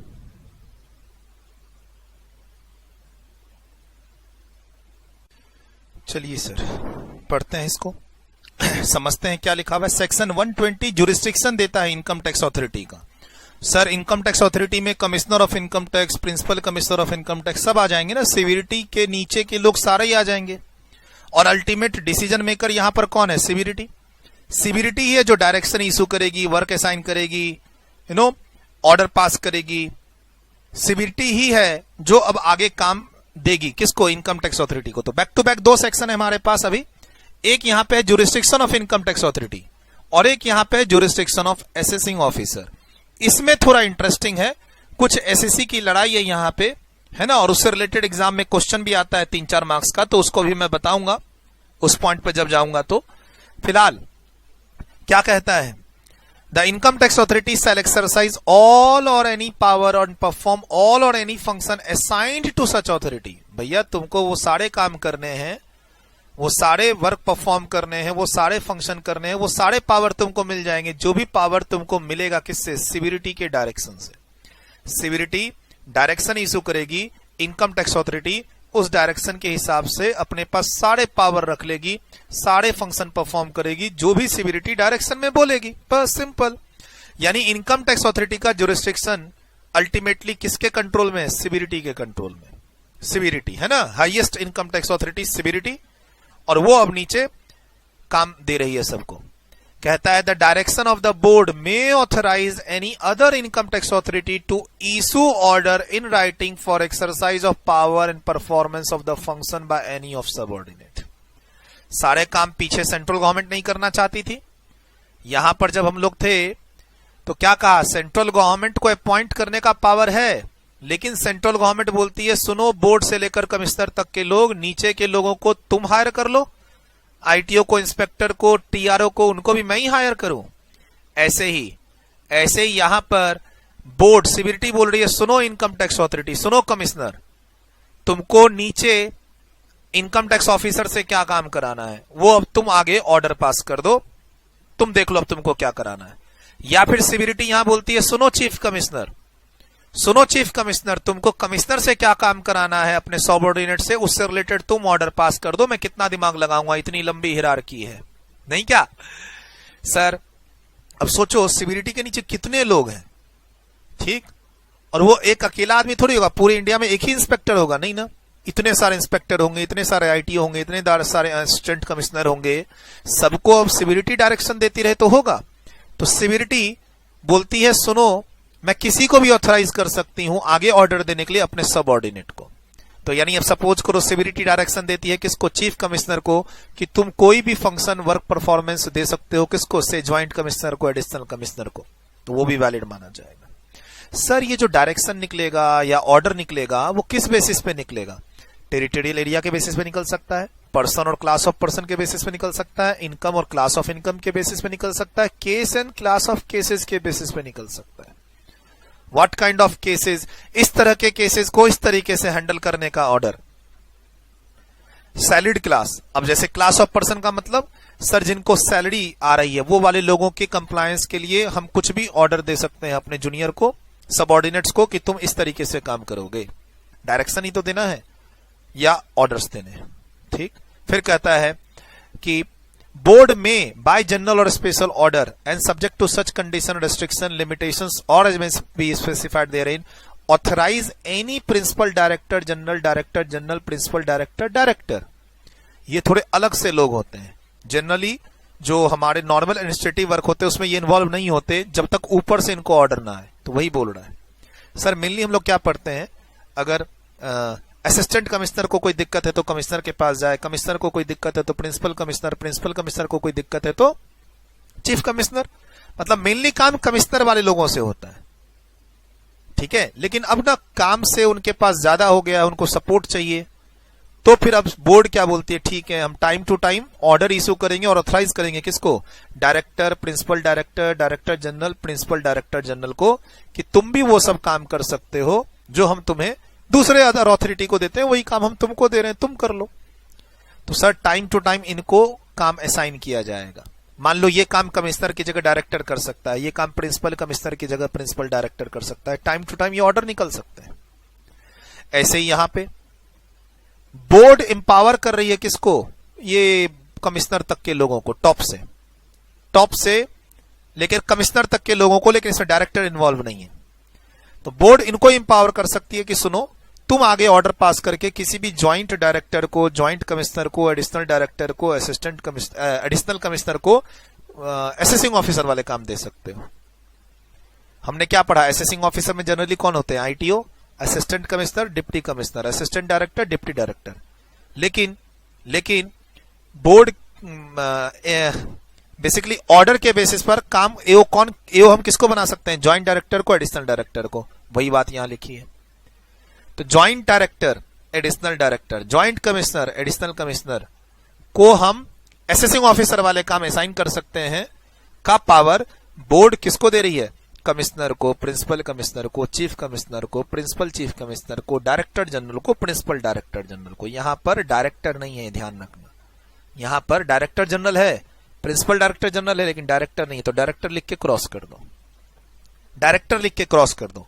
सर जी याद मत करना, इसीलिए रीडिंग पर्पस लिखा हुआ है, समझना तो है ही, ठीक। खाली बस एग्जाम में अगर हो सकता है तो ये थोड़ा ध्यान रखना कि किस इशू पर हम काम को बांटेंगे, क्या क्राइटेरिया होगा जिसके बेसिस पर हम different different income tax authority को डिफरेंट डिफरेंट काम देंगे, तो वो ये बेसिस हो सकता है। अदरवाइज इसमें याद करने का कुछ भी नहीं है। देखो शुरू में बता दिया था इंपॉर्टेंट सेक्शन कौन सा। अब मैंने मालूम है बोला, मैंने आपको बोला सेक्शन 119 इज इंपॉर्टेंट, सिविरिटी के पावर। अब तुम सारा रट्टा लगा रहे हो उसको, ऐसा तो नहीं करना, ठीक है। 5 पॉइंट मैंने बोले, हेडिंग याद कर लो, और उसके अंदर तो कहानी है भाई, तुम्हारी रिटर्न लॉस वाली है, लेट से रिटर्न फाइल की हो, किसके पास जाओगे? सिविरिटी के पास। तुमने लेट से रिटर्न फाइल की है, ड्यू डेट निकल गई, डिडक्शन नहीं मिल रहा है, किसके पास जाओगे? सिविरिटी के पास। तो इस सब के लिए रट्टा नहीं मारना है आपको, आप अपने शब्दों में लिख सकते हैं, मैं ऐसे बोलना चाह रहा हूं, तभी खुश रहोगे, वरना तो तुम परेशान हो जाओगे। तुम तो मुझे मैसेज करोगे, सर ये याद नहीं हो रहा है, क्या करें? अरे मैंने याद करने कहां बोला, समझो और आगे बढ़ो। सर कहता है where it is considered necessary और appropriate for the proper management of the work. हम चाहे तो एक ही जुरिस्डिक्शन में, मतलब हम एक एरिया है, पहले हम वहां पर एक ही ऑफिसर को अपॉइंट किए, लेकिन देखा कि काम नहीं संभल रहा है, तो हम एक ही जुरिस्डिक्शन में हम 2-3 इनकम टैक्स अथॉरिटी को अपॉइंट कर सकते हैं in relation to cases assign to them. मान लो एक एरिया है, उसमें काफी सारे टैक्स पेयर हैं, तो वहां 3-4 आईटीओ हो सकते हैं। अल्फाबेटिकल बांट देंगे, ए से लेकर एल तक तुम देखना, एम से लेकर ओ तक तुम देखना, पी से लेकर जेड तक तुम देखना। ऐसे भी वर्क अलॉट होता है। मान लो कोई एरिया असाइन हुआ, लेकिन उस एरिया में काफी सारे टैक्स पेयर्स हैं, तो उस केस में अल्फाबेटिकल भी काम अलॉट हो जाता है कि नहीं, इस एरिया में 3 इनकम टैक्स ऑफिसर्स रहेंगे, ITO 1, ITO 2, ITO 3। कभी ऑर्डर आते हैं ना, तो तुम देखना साइन क्या हुआ रहेगा नीचे, ITO 1 ward 1, ITO ward 2, ITO ward 3। Area बहुत बड़ा था, असेसिंग ऑफिसर में हमने 3 ITO को रखा, 5 ITO को रखा। सर असेसिंग ऑफिसर में कुछ काम हमने ACIT को दे दिया, कुछ काम ITO को दे दिया, बांट दिया क्लास ऑफ SSC के हिसाब से। एक्सपोर्टर इंपोर्टर को इधर जाओ, सैलरी वाले इधर जाओ, नॉर्मल बिजनेसमैन वाले उधर जाओ। तो कहता है where it is considered necessary और appropriate for the proper management of the work, jurisdiction with more than 1 income tax authority in relation to any case may be conferred और असाइन। कॉन्करेंट जुरिस्डिक्शन मतलब एक ही area में 2 officer काम करना है। फिर कहता है कि कभी कभार होता है कि SEC को रिटर्न फाइल करना है, SEC को कोई एप्लीकेशन लगानी है, तो किसके पास जाए? कोई कंप्लायंस करना है SEC को, इनकम टैक्स एक्ट में कहा हुआ है कि ये फॉर्म सबमिट करना पड़ेगा, ये रिटर्न फाइल करनी पड़ेगी, ये एप्लीकेशन लगाना पड़ेगा, तो भाई किसके पास जाएंगे? तो सिविरिटी time to time order issue करेगी कि ये वाला काम के लिए इसके पास जाओ, ये वाले काम के लिए इसके पास जाओ, ये वाले काम के लिए इसके पास जाओ। रिटर्न मैनुअली सबमिट करना है तो यहां जाओ, TDS की एप्लीकेशन लगानी है 195 वाली तो यहां जाओ, TDS की 197 की एप्लीकेशन लगानी है तो इस जगह पे जाओ। टाइम टू टाइम सिविरिटी ऑफिसर्स के नाम और काम अपॉइंट करते रहती है। द बोर्ड में direct that for the purpose of furnishing of return और for doing any other work under the act by any person or class of person, the income tax authority exercising and performing the power and function in relation to such person shall be such authority as may be specified in the notification। तो board time to time notification issue करके बताते रहती है कि देखो तुमको act और rules में लिखा हुआ था कि ये काम तुमको करना है और ये वाला फॉर्म्स तुमको प्रिस्क्राइब्ड अथॉरिटी को सबमिट करना है, तो for that form, for that section, for that rule, ये है तुम्हारी प्रिस्क्राइब्ड अथॉरिटी। ठीक है, देखो एक्ट में लिखा होता है प्रिस्क्राइब्ड अथॉरिटी से कांटेक्ट करना है। अब उसके लिए हम क्या निकालेंगे? फॉर्म्स होगा, फॉर्मेट होगा, रूल्स होगा, नोटिफिकेशन होगा, वो निकालेगी सिविरिटी। तो इस तरीके से इनकम टैक्स अथॉरिटी के वर्क असाइन होते हैं, उनके जुरिस्डिक्शन तय होते हैं। रीडिंग पर्पस के लिए रखना है, इसमें से कुछ खास इंपॉर्टेंट आपको नहीं है। अब जो अगला सेक्शन है ये बहुत इंपॉर्टेंट है, 124 और 127 का थोड़ा अभी मैं ट्रिक बताऊंगा आपको, उससे सब कुछ कवर हो जाएगा। एक ट्रिक है छोटी सी, उसमें सब कुछ कवर हो जाएगा 127 में। अगर एग्जाम में कोई प्रैक्टिकल केस स्टडी आए तो तुम बना दोगे। पढ़ने में थोड़ा लग रहा है कि अरे यार ये थ्योरी है, थ्योरी तो समझो ही मत इसको, ऑनलाइन एग्जाम है, थ्योरी नहीं आएगा लिखने। तुम क्या सोच रहे हो right a short notes on section 127 और अगले पेज तक लिखने के लिए आएगा? कभी नहीं आएगा। और नहीं सर ये केस पूछ सकता, what do you mean by case? पूछता तो मैं जरूर लिखाता एग्जाम में, क्लास में इंपॉर्टेंट, ऐसा कुछ नहीं होने वाला। ये देखो ना इंपॉर्टेंट लिखा तो है, पढ़ाया तो, कहां लिखा है इसमें इंपॉर्टेंट? न रीडिंग पर्पस न इंपॉर्टेंट, इग्नोर मारो। ये तो बता रहा है कि हम इस प्रोसेस को फेसलेस भी करेंगे, तो ज्यादा अंदर नहीं जाना है, पढ़ रहे हो इतना ही काफी है। अरे इंस्टीट्यूट को इंस्टीट्यूट तुम्हें थैंक यू कहेगी कि तुम ये सब पढ़ के जा रहे हो, वरना ये सब बच्चा तो छोड़ के चला जाता है और बाद में बोलता है एग्जाम क्वेश्चन पेपर ऐसा था वैसा था। ऐसा हाल है बच्चों का। तो सर जी लास्ट के 1-2 महीने पढ़ा जाता है और बच्चे लास्ट के 1-2 महीने में बोलते हैं सर हम अगले अटेम्प्ट में एग्जाम देंगे। ये हाल है बच्चों का। लास्ट का 1-2 महीना जब पढ़ने का टाइम आता है, अपने ऊपर प्रेशर लेने का टाइम आता है, 16-16 घंटे पढ़ने का टाइम आता है, वहां बच्चा फरार बोलता है सर हम अगले अटेम्प्ट में एग्जाम देंगे। हर 6 महीने में यही सुनने मिलता है हमें, हर 6 महीने में। क्या करोगे? थोड़ा सा धैर्य रखने वाली बात है ना। मुझे मेरा याद है कि 12 तारीख को मेरी क्लास खत्म हुई थी फेस टू फेस फाइनल की। बोथ ग्रुप मैंने दिया था नवंबर में, नवंबर 2005, 17 साल पहले। नवंबर 2005 में मैंने अपना बोथ ग्रुप सीए फाइनल का फर्स्ट अटेम्प्ट दिया था। First attempt CA final both group. 1 साल में 3 बार डिसाइड किया एग्जाम नहीं दूंगा, 3 बार डिसाइड किया कि एक ही ग्रुप दूंगा। अल्टीमेटली बैठा बोथ ग्रुप में। और क्लासेस कब खत्म हुई DTIDT की? तो 12 तारीख के आसपास, 12 या 14 तारीख के आसपास। उसमें भी टीचर ने 4 चैप्टर नहीं पढ़ाए बोल के कि ये खुद से पढ़ लेना। ये इस सिचुएशन में बोथ ग्रुप, वो भी तो यू नेवर नो। और फर्स्ट अटेम्प्ट में पास कर गया मैं, रैंक से खाली 4 मार्क्स मेरा रह गया। फाउंडेशन में तो रैंक थी, फाइनल में भी रैंक आ जाती, सिर्फ 4 मार्क्स के लिए रह गया। मेरा एक पेपर खराब गया, मैं ज्यादा सोचने लग गया, उसका इंपैक्ट दूसरे पेपर पे आ गया। जो पेपर खराब गया वो तो 45 में पास कर गया, दूसरा पेपर जिसमें 80 आ सकता था उसमें मैं 71-72 पे रुक गया। पढ़ाई नहीं। जैसे आज एग्जाम दे के आया, पहले डेली एग्जाम होता था, आज एग्जाम दे के आया, कल एग्जाम देना है, तो आज एग्जाम जो दे के आया रात तक पढ़ा ही नहीं कि मैं अब अगला एग्जाम दे के क्या करूंगा, मैं तो फेल हो रहा हूं। ठीक है, फिर मिड नाइट में हुआ कि नहीं अब जो होगा पढ़ेंगे। सारी रात जग गए और अगले दिन एग्जाम दिए, क्योंकि वो आखिरी पेपर था और पढ़े थे नहीं। सोया ही नहीं मैं उस दिन, सोया ही नहीं मैं उस दिन। तो सर डेस्टिनी है, किस्मत थी, है ना। और ऐसे नहीं होता है, लास्ट में आपको पढ़ना है, परफॉर्म करना है। और उस समय आप बोलोगे अगला अटेम्प्ट देंगे, मेरे पास तो रोज मैसेज आ रहे हैं सर अगला अटेम्प्ट दे दें, अगला अटेम्प्ट दे दें, अगला अटेम्प्ट दे दें। अरे भाई दे दो, क्या करूंगा मैं, क्या बोलूंगा और मैं। लेकिन जब आखिरी समय में पढ़ने का टाइम आता है तो बच्चे घबराते हैं। लास्ट के जो 1-1.5 महीने है उसमें जम्स के पढ़ो, क्या दिक्कत है। और जब पढ़ोगे तो प्रेशर तो आएगा ही, प्रेशर आएगा तो तुम्हारा मन करेगा ही अगला अटेम्प्ट देने का। वही तो हैंडल करना है आपको। jurisdiction of the assessing officer कहता है where the assessing officer has been vested with the jurisdiction over any area within the limit of such area he shall have the jurisdiction। अब ये एग्जाम का question है कि मान लो तुमको east Delhi का एक एरिया मिल गया, तुम असेसिंग ऑफिसर हो, तुम्हारे जुरिस्डिक्शन में हमने दे दिया साउथ दिल्ली, ईस्ट दिल्ली या पूरा दिल्ली या से पूरा नोएडा मिल गया। इसको असेसिंग ऑफिसर की जुरिस्डिक्शन में उसको मान लो पूरा नोएडा दे दिया गया। अब ध्यान से सुनो क्या बोलता है। नोएडा मिलते ही उसका जुरिस्डिक्शन किस पे आ जाएगा?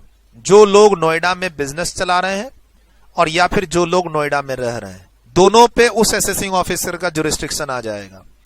नोएडा में जो लोग बिजनेस कर रहे हैं वो भी रिटर्न जब फाइल करेंगे तो आगे असेसमेंट इसके अंदर में आ सकती है, और जो लोग अपना एड्रेस दिखा रहे हैं रेसिडेंस का वो भी इसके अंदर आ सकते हैं। ये असेसिंग ऑफिसर अपने जुरिस्डिक्शन में 2 लोगों को कंट्रोल कर सकता है, एक जो रह रहे हैं, एक जो उस एरिया में बिजनेस या प्रोफेशन कर रहे हैं।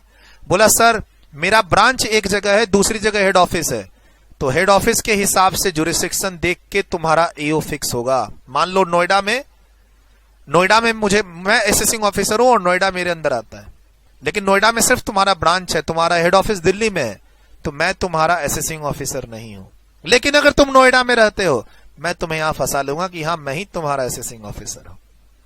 ठीक, तो in respect of any place carrying on business और profession, if the place at which such business carrying on business is situated within the area और where the business is carried on in more than one places, if the principal place of business is situated in that area. तो principal यानी head office, तुम्हारे 3-4 जगह location है, 3-4 अलग अलग jurisdiction में, तो किस जुरिस्डिक्शन के अंदर तुम आओगे, कौन से जुरिस्डिक्शन वाला एओ तुमको कंट्रोल करेगा, एसेस करेगा? तो जहां तुम्हारी प्रिंसिपल ऑफिस है। 3-4 ऑफिस में कोई तो एक प्रिंसिपल ऑफिस होगी, और या फिर जहां तुम रहते हो। सर अगर कन्फ्लिक्ट होगा अगर एओ में कन्फ्लिक्ट हो जाएगा कि भाई ये जुरिस्डिक्शन तो मेरा है और इसका असेसमेंट तो मैं करूंगा, और दूसरा एओ भी बोलता है मैं करूंगा, कन्फ्लिक्ट हो गया। सपोज करो मेरे एरिया में तुम रहते हो और दूसरे के एरिया में तुम बिजनेस करते हो, तो वो बोलता है मेरा जुरिस्डिक्शन में ये आ रहा है, मैं बोलता हूं मेरे जुरिस्डिक्शन में आ रहा है। तो अगर ये कन्फ्लिक्ट हो जाए तो अल्टीमेट डिसीजन कौन देगा कि भाई ये अल्टीमेटली इसका असेसिंग ऑफिसर कौन होगा? कमिश्नर से ऊपर के लोग, डायरेक्टर जनरल प्रिंसिपल तक। खाली डायरेक्टर इसमें नहीं है, डायरेक्टर लिख के क्रॉस कर लो। Commissioner, principal commissioner, chief commissioner, principal chief commissioner, director general, principal director general, 6 लोगों में से कोई भी डिसाइड कर सकता है 2 एओ के बीच में डिस्प्यूट। एओ तो नीचे के लोग होते हैं ना, असिस्टेंट कमिश्नर तक के लोग।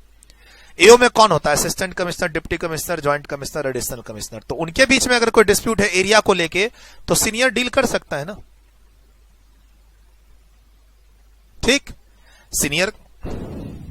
अब यहां पर समझो क्या कहता है।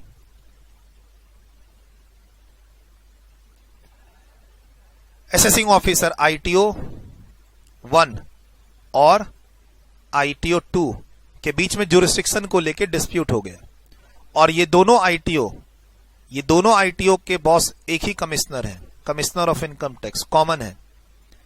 कमिश्नर ऑफ इनकम टैक्स के नीचे assistant commissioner of income tax, उसके नीचे आईटीओ। इन दोनों आईटीओ के जुरिस्डिक्शन में लेके लड़ाई हो गई दोनों के बीच में कि ये एरिया मेरा है मैं एसेस करूंगा, ये एरिया मेरा है मैं एसेस करूंगा। दोनों लड़ाई करने लग गए। तो फाइनल डिसीजन मेकिंग कौन करेगा? Commissioner of income tax. बोला सर अगर जुरिस्डिक्शन की लड़ाई ऐसे हो जाए, एक आईटीओ 1 और दूसरा आईटीओ 2 और इसका सीआईटी अलग है और इसका सीआईटी अलग है, तो अब बोलो सर ये अलग अलग है और उन दोनों के बीच में जुरिस्डिक्शन को लेकर लड़ाई हो गई है। तो बोलता है in case where the question is one relating to the area within the jurisdiction of different principal, director etcetera etcetera, commissioner, यहां कमिश्नर आ गया, ठीक? देन कौन डिसाइड करेगा? तो बोलता है बाय द प्रिंसिपल डायरेक्टर इतना इतना कंसर्न्ड, और if they are not in agreement, अगर वो एग्री कर रहे हैं, मतलब इन दोनों, देखो फिर से सुनो, आईटीओ 1 और आईटीओ 2 के जुरिस्डिक्शन में कन्फ्लिक्ट हो रहा है। अल्टीमेटली डिसाइड करना है कि मान लो एक टैक्स पेयर पे किसका जुरिस्डिक्शन होगा, तो दोनों ही सीआईटी के अंडर में आते हैं, सीआईटी फैसला ले लेगी। लेकिन अगर आईटीओ अलग अलग ऑफिसर के जुरिस्डिक्शन में आते हैं तो फिर ये दोनों आपस में बात करके डिसाइड कर ले कि किसके एरिया में जाएगा जुरिस्डिक्शन उस क्लाइंट का। नहीं सर इन दोनों में भी डिस्प्यूट हो रहा है, दोनों ही बोल रहे हैं मैं सही मैं सही, तो अब कौन डिसाइड करेगा? उसके ऊपर किसके पास मैटर जाएगा? बोर्ड के पास, या फिर बोर्ड की जिसको असाइन करेगी, बोर्ड जिसको बोलेगी फैसला सुना दो। कहता है in case where a question arise as to whether an assessing officer has a jurisdiction to assess any person, दो असेसिंग ऑफिसर के बीच में लड़ाई हो गई, तो उसको फाइनली कौन डिटरमाइन करेगा? ये लोग।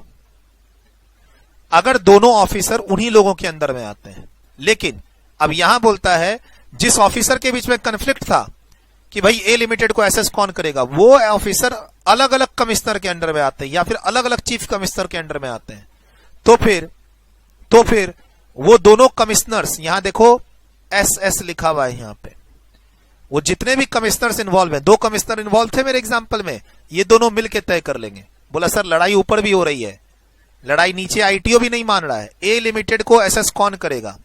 बोलता है दोनों के पास राइट आ रहा है, ठीक? और ऊपर में बोलता है ऊपर में भी कन्फ्लिक्ट चल रहा है, सीआईटी भी आपस में नहीं बात बना पा रहे हैं कि कौन करेगा इसका असेसमेंट, जुरिस्डिक्शन किसके जुरिस्डिक्शन में आएगा। फिर अल्टीमेटली डिसीजन कौन लेगा? बोर्ड। और या फिर कौन करेगा? कोई भी प्रिंसिपल जो बोर्ड में नोटिफाई। डिस्प्यूट को खत्म करना है basically. Question shall be determined, कौन डिटरमाइन करेगा कि who is the right assessing officer. अगर दोनों असेसिंग ऑफिसर एक ही सीनियर के अंडर में तो सीनियर, दोनों असेसिंग ऑफिसर अलग अलग सीनियर के अंडर में है तो दोनों सीनियर मिलके कर ले, नहीं तो बोर्ड ये काम किसी और सीनियर ऑफिसर को देके करवा देगा। मान लो कमिश्नर लेवल की लड़ाई हो रही है तो ऊपर चले जाओ, चीफ कमिश्नर पे डिसाइड कर लो, अल्टीमेटली सॉल्व हो जाता है। ये एक जुरिस्डिक्शन तय हो रहा है फाइनली कि जुरिस्डिक्शन कैसे तय होगा।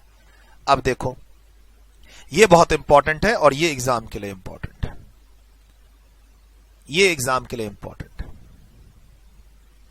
मान लो एओ की नोटिस आई मेरे पास 130, मैंने रिटर्न फाइल की और वहां से नोटिस आ गई। ठीक है, क्या होता है जब मैं रिटर्न फाइल करता हूं और हो सकता है मेरे ऊपर किस चीज की नोटिस आ जाए, असेसमेंट की नोटिस, तो आ गई 143(2) की नोटिस।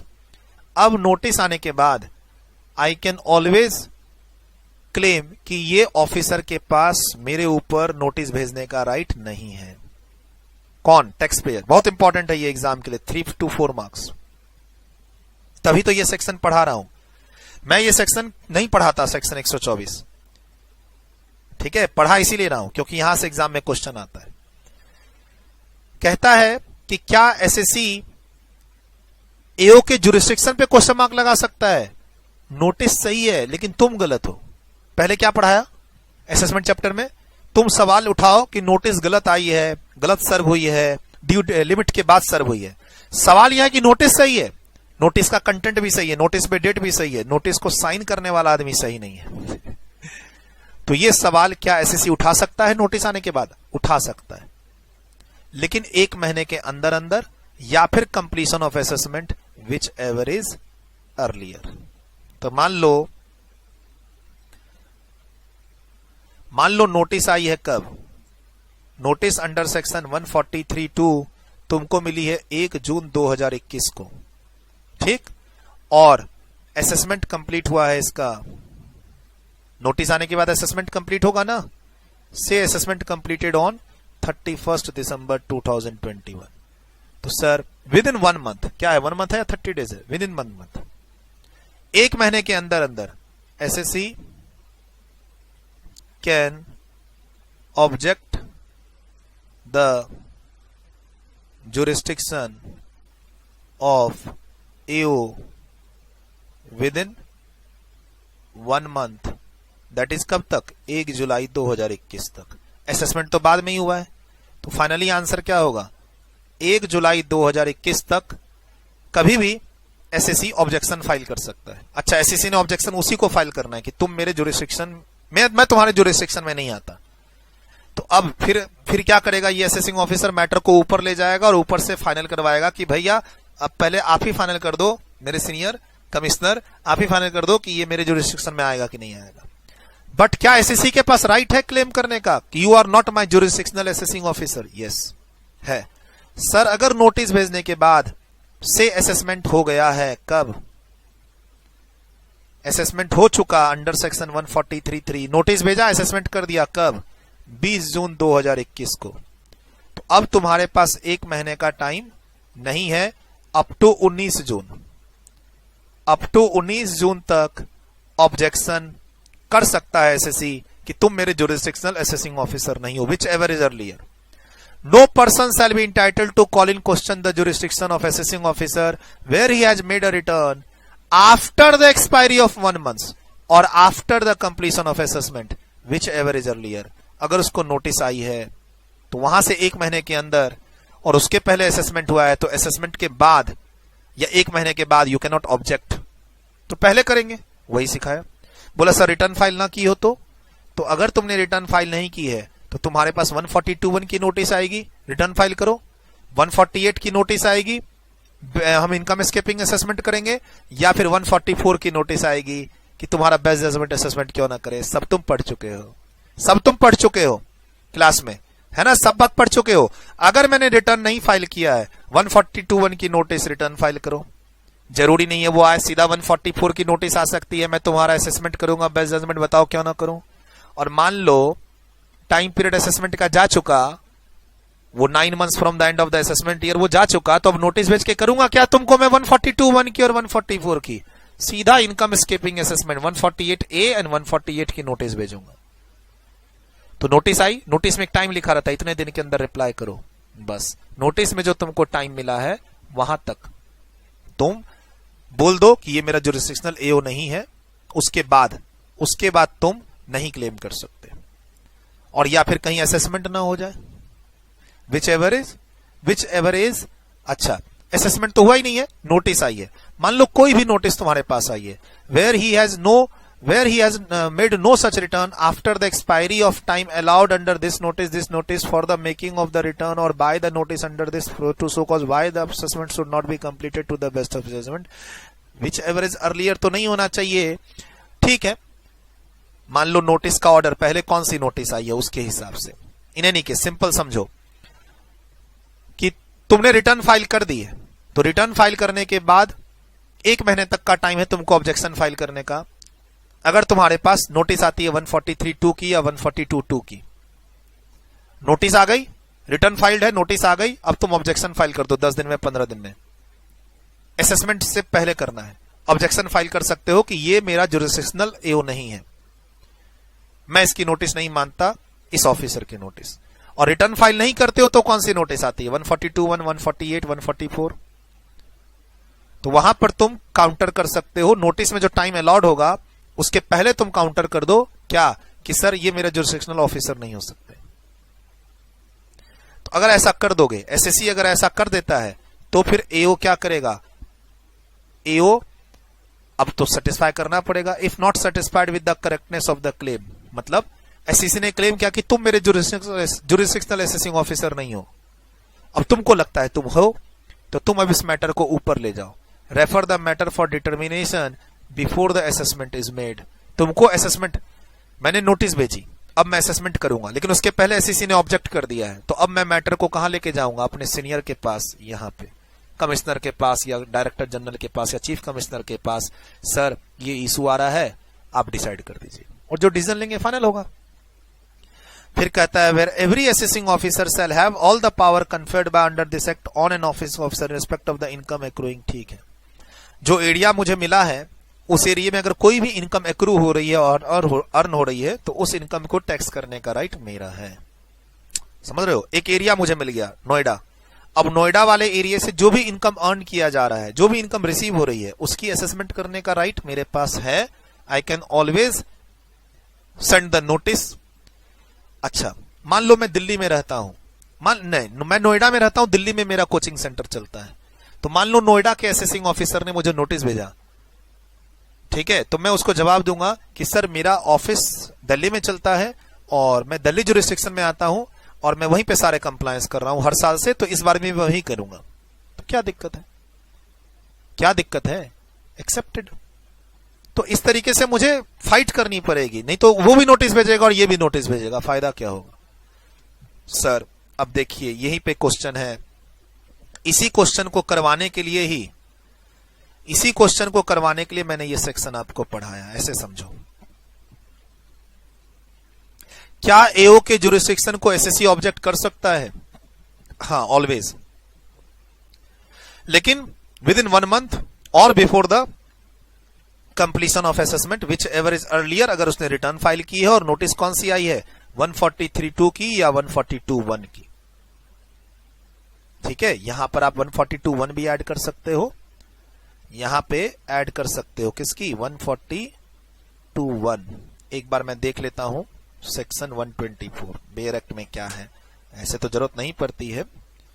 142(1) की भी नोटिस आती है, 142(2) को भी नोटिस आती है, तो दोनों सेक्शन हो सकते हैं। अब जैसे फॉर एग्जांपल नया सेक्शन तो यहां मेंशन ही नहीं है, 148A है ना, तो 124 बेयर एक्ट लेके बैठते हो सर साथ में? हाँ जी, डायरेक्ट टैक्स की क्लास है, स्टूडियो रिकॉर्डिंग और बेयर एक्ट ना लूं, ऐसे कैसे होगा? हाँ, तो कहां है भाई साहब? 142(1) भी है, 142(1) ही है, तो करेक्शन कर लो, 142(1) है यहां पे। ठीक है, और नीचे 148 कैपिटल ए मेंशन नहीं है, तो चलो मैं अपने ग्रुप में भेजूंगा कि ये सेक्शन अमेंड होनी चाहिए, है ना। अब मुझे पता चल गया पढ़ाते समय, और मैंने बोला ना एक व्हाट्सएप ग्रुप हमारा मेंटेन होता है जिसमें रेवेन्यू के ऑफिसर सब भी हैं। अब मैं वहां मैसेज डालूंगा कि सर इस 124 में अब सेक्शन 148 के साथ साथ 148A भी होना चाहिए, क्योंकि 148 से पहले 148A की नोटिस आती है, तो उनकी नजर में जाएगी और आगे कहीं अमेंडमेंट आ जाएगी। तो ऐसा तो मैं बहुत काम करता हूं, बहुत बार करता हूं। ठीक है, एक करेक्शन है और एक में 148 कैपिटल ए मेंशन नहीं है। चलो सर ठीक है, करेक्शन है।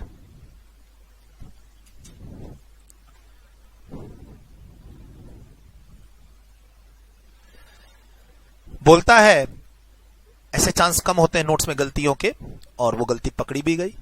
कहता है 124 कहता है कि एसएससी कैन रेज क्वेश्चन, अगर रिटर्न नहीं फाइल हुई है तो कब तक कर दे, 1 महीने के अंदर नोटिस आते ही, और before the completion of assessment which ever earlier. और रिटर्न फाइल नहीं की है तो फिर जब भी जो नोटिस आ रही है उसमें जो टाइम लिमिट दिया हुआ है उसके एक्सपायर होने से पहले, ठीक। और अब असेसिंग ऑफिसर के उस क्वेश्चन से अगर एओ सेटिस्फाई नहीं हो रहा है तो ये मैटर ऊपर जाएगा डिटर्मिनेशन के लिए, किसके पास, वही 6 लोग। यहां डायरेक्टर नहीं है, 6 लोग हैं। कौन, commissioner, chief commissioner, principal commissioner, principal chief commissioner, director general और प्रिंसिपल डायरेक्टर जनरल। तो ये डायरेक्टर नहीं है वाली बात लिख लेना, तो यहां भी इस लिस्ट में डायरेक्टर नहीं है। डायरेक्टर होता तो 8 हो जाते हैं ये लोग, 4 कमिश्नर के 4 डायरेक्टर के। अब डायरेक्टर नहीं है तो फिर 6 रहेंगे यहां पे। इस तरीके से तुम कनेक्ट कर लेना, यहां भी डायरेक्टर नहीं है। डायरेक्टर है तो 8, नहीं तो 6, और डायरेक्टर दोनों ही नहीं है तो फिर 4। 4 में कौन, commissioner, principal commissioner, chief commissioner, principal commissioner. चलिए सर, तो ये स्टेटमेंट गलत है। करेक्टनेस ऑफ द स्टेटमेंट, ये स्टेटमेंट गलत है। SSC can always object but within the time limit. Time limit दे रखी है, टाइम लिमिट खत्म होने के बाद तुम्हारा ऑब्जेक्शन वैलिड नहीं होगा, बट ऑब्जेक्शन कर सकते हो तुम। लास्ट सेक्शन इस चैप्टर का, लेकिन मैं आपको यह बता दूं कुछ क्वेश्चन सिविरिटी के ना गलती से मेरे लास्ट चैप्टर में चले गए हैं, वो मैं भी डिस्कस करूंगा आपके साथ। सबसे जो लास्ट चैप्टर है आपकी बुक का JJ1, उसमें 2 क्वेश्चन है सिविरिटी से रिलेटेड, सेक्शन 119 जो पढ़ा दिया है, इसको अभी साथ में करा दूंगा। तुम पता चला लास्ट चैप्टर छोड़ के जाना चाहते हो एग्जाम में, और ये क्वेश्चन एग्जाम के लिए इंपॉर्टेंट है और तुम करके ही नहीं गए। Very very important for 4 to 5 marks, ये वाला क्वेश्चन है ना। JJ1 में ये दोनों क्वेश्चन सिविरिटी के राइट से रिलेटेड है, पावर 119 से रिलेटेड। तो हम दोनों पढ़ चुके हैं 119, अब ये आके पढ़ना है, और ये 4 से 5 मार्क्स जितना इंपॉर्टेंट क्वेश्चन है, हल्के में ना लेना। चलिए सर, अब इसको पढ़ लेते हैं। 124 कंप्लीट, ये क्वेश्चन कंप्लीट। ट्रांसफर केसेस का पावर मतलब एक असेसिंग ऑफिसर केस देख रहा था, ऊपर से ऑर्डर आया कि अब ये केस तुम नहीं, ये देखेगा। तो वहां पर क्या राइट्स हैं, क्या ऑब्लिगेशंस हैं, और एसएससी को मनचाहा असेसिंग ऑफिसर मिलेगा क्या? सर ट्रांसफर कर ही रहे हो हरी से श्याम के पास, तो मोहन को कर दो सर, मोहन मेरे जान पहचान का एओ है। एसएससी को राइट नहीं है चॉइस करने का।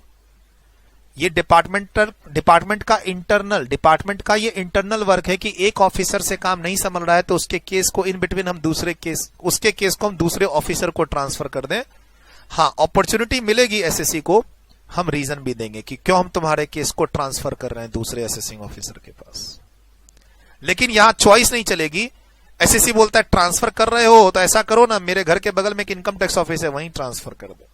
ये चॉइस नहीं मिलेगी इस सेक्शन में। वहां क्वेश्चन आता है कि क्या ट्रांसफर केस में एसएससी को चॉइस मिलेगी, राइट्स मिलेगा एओ सेलेक्ट करने का? नहीं, नहीं मिलेगा। पढ़ते हैं इसको क्या कहता है।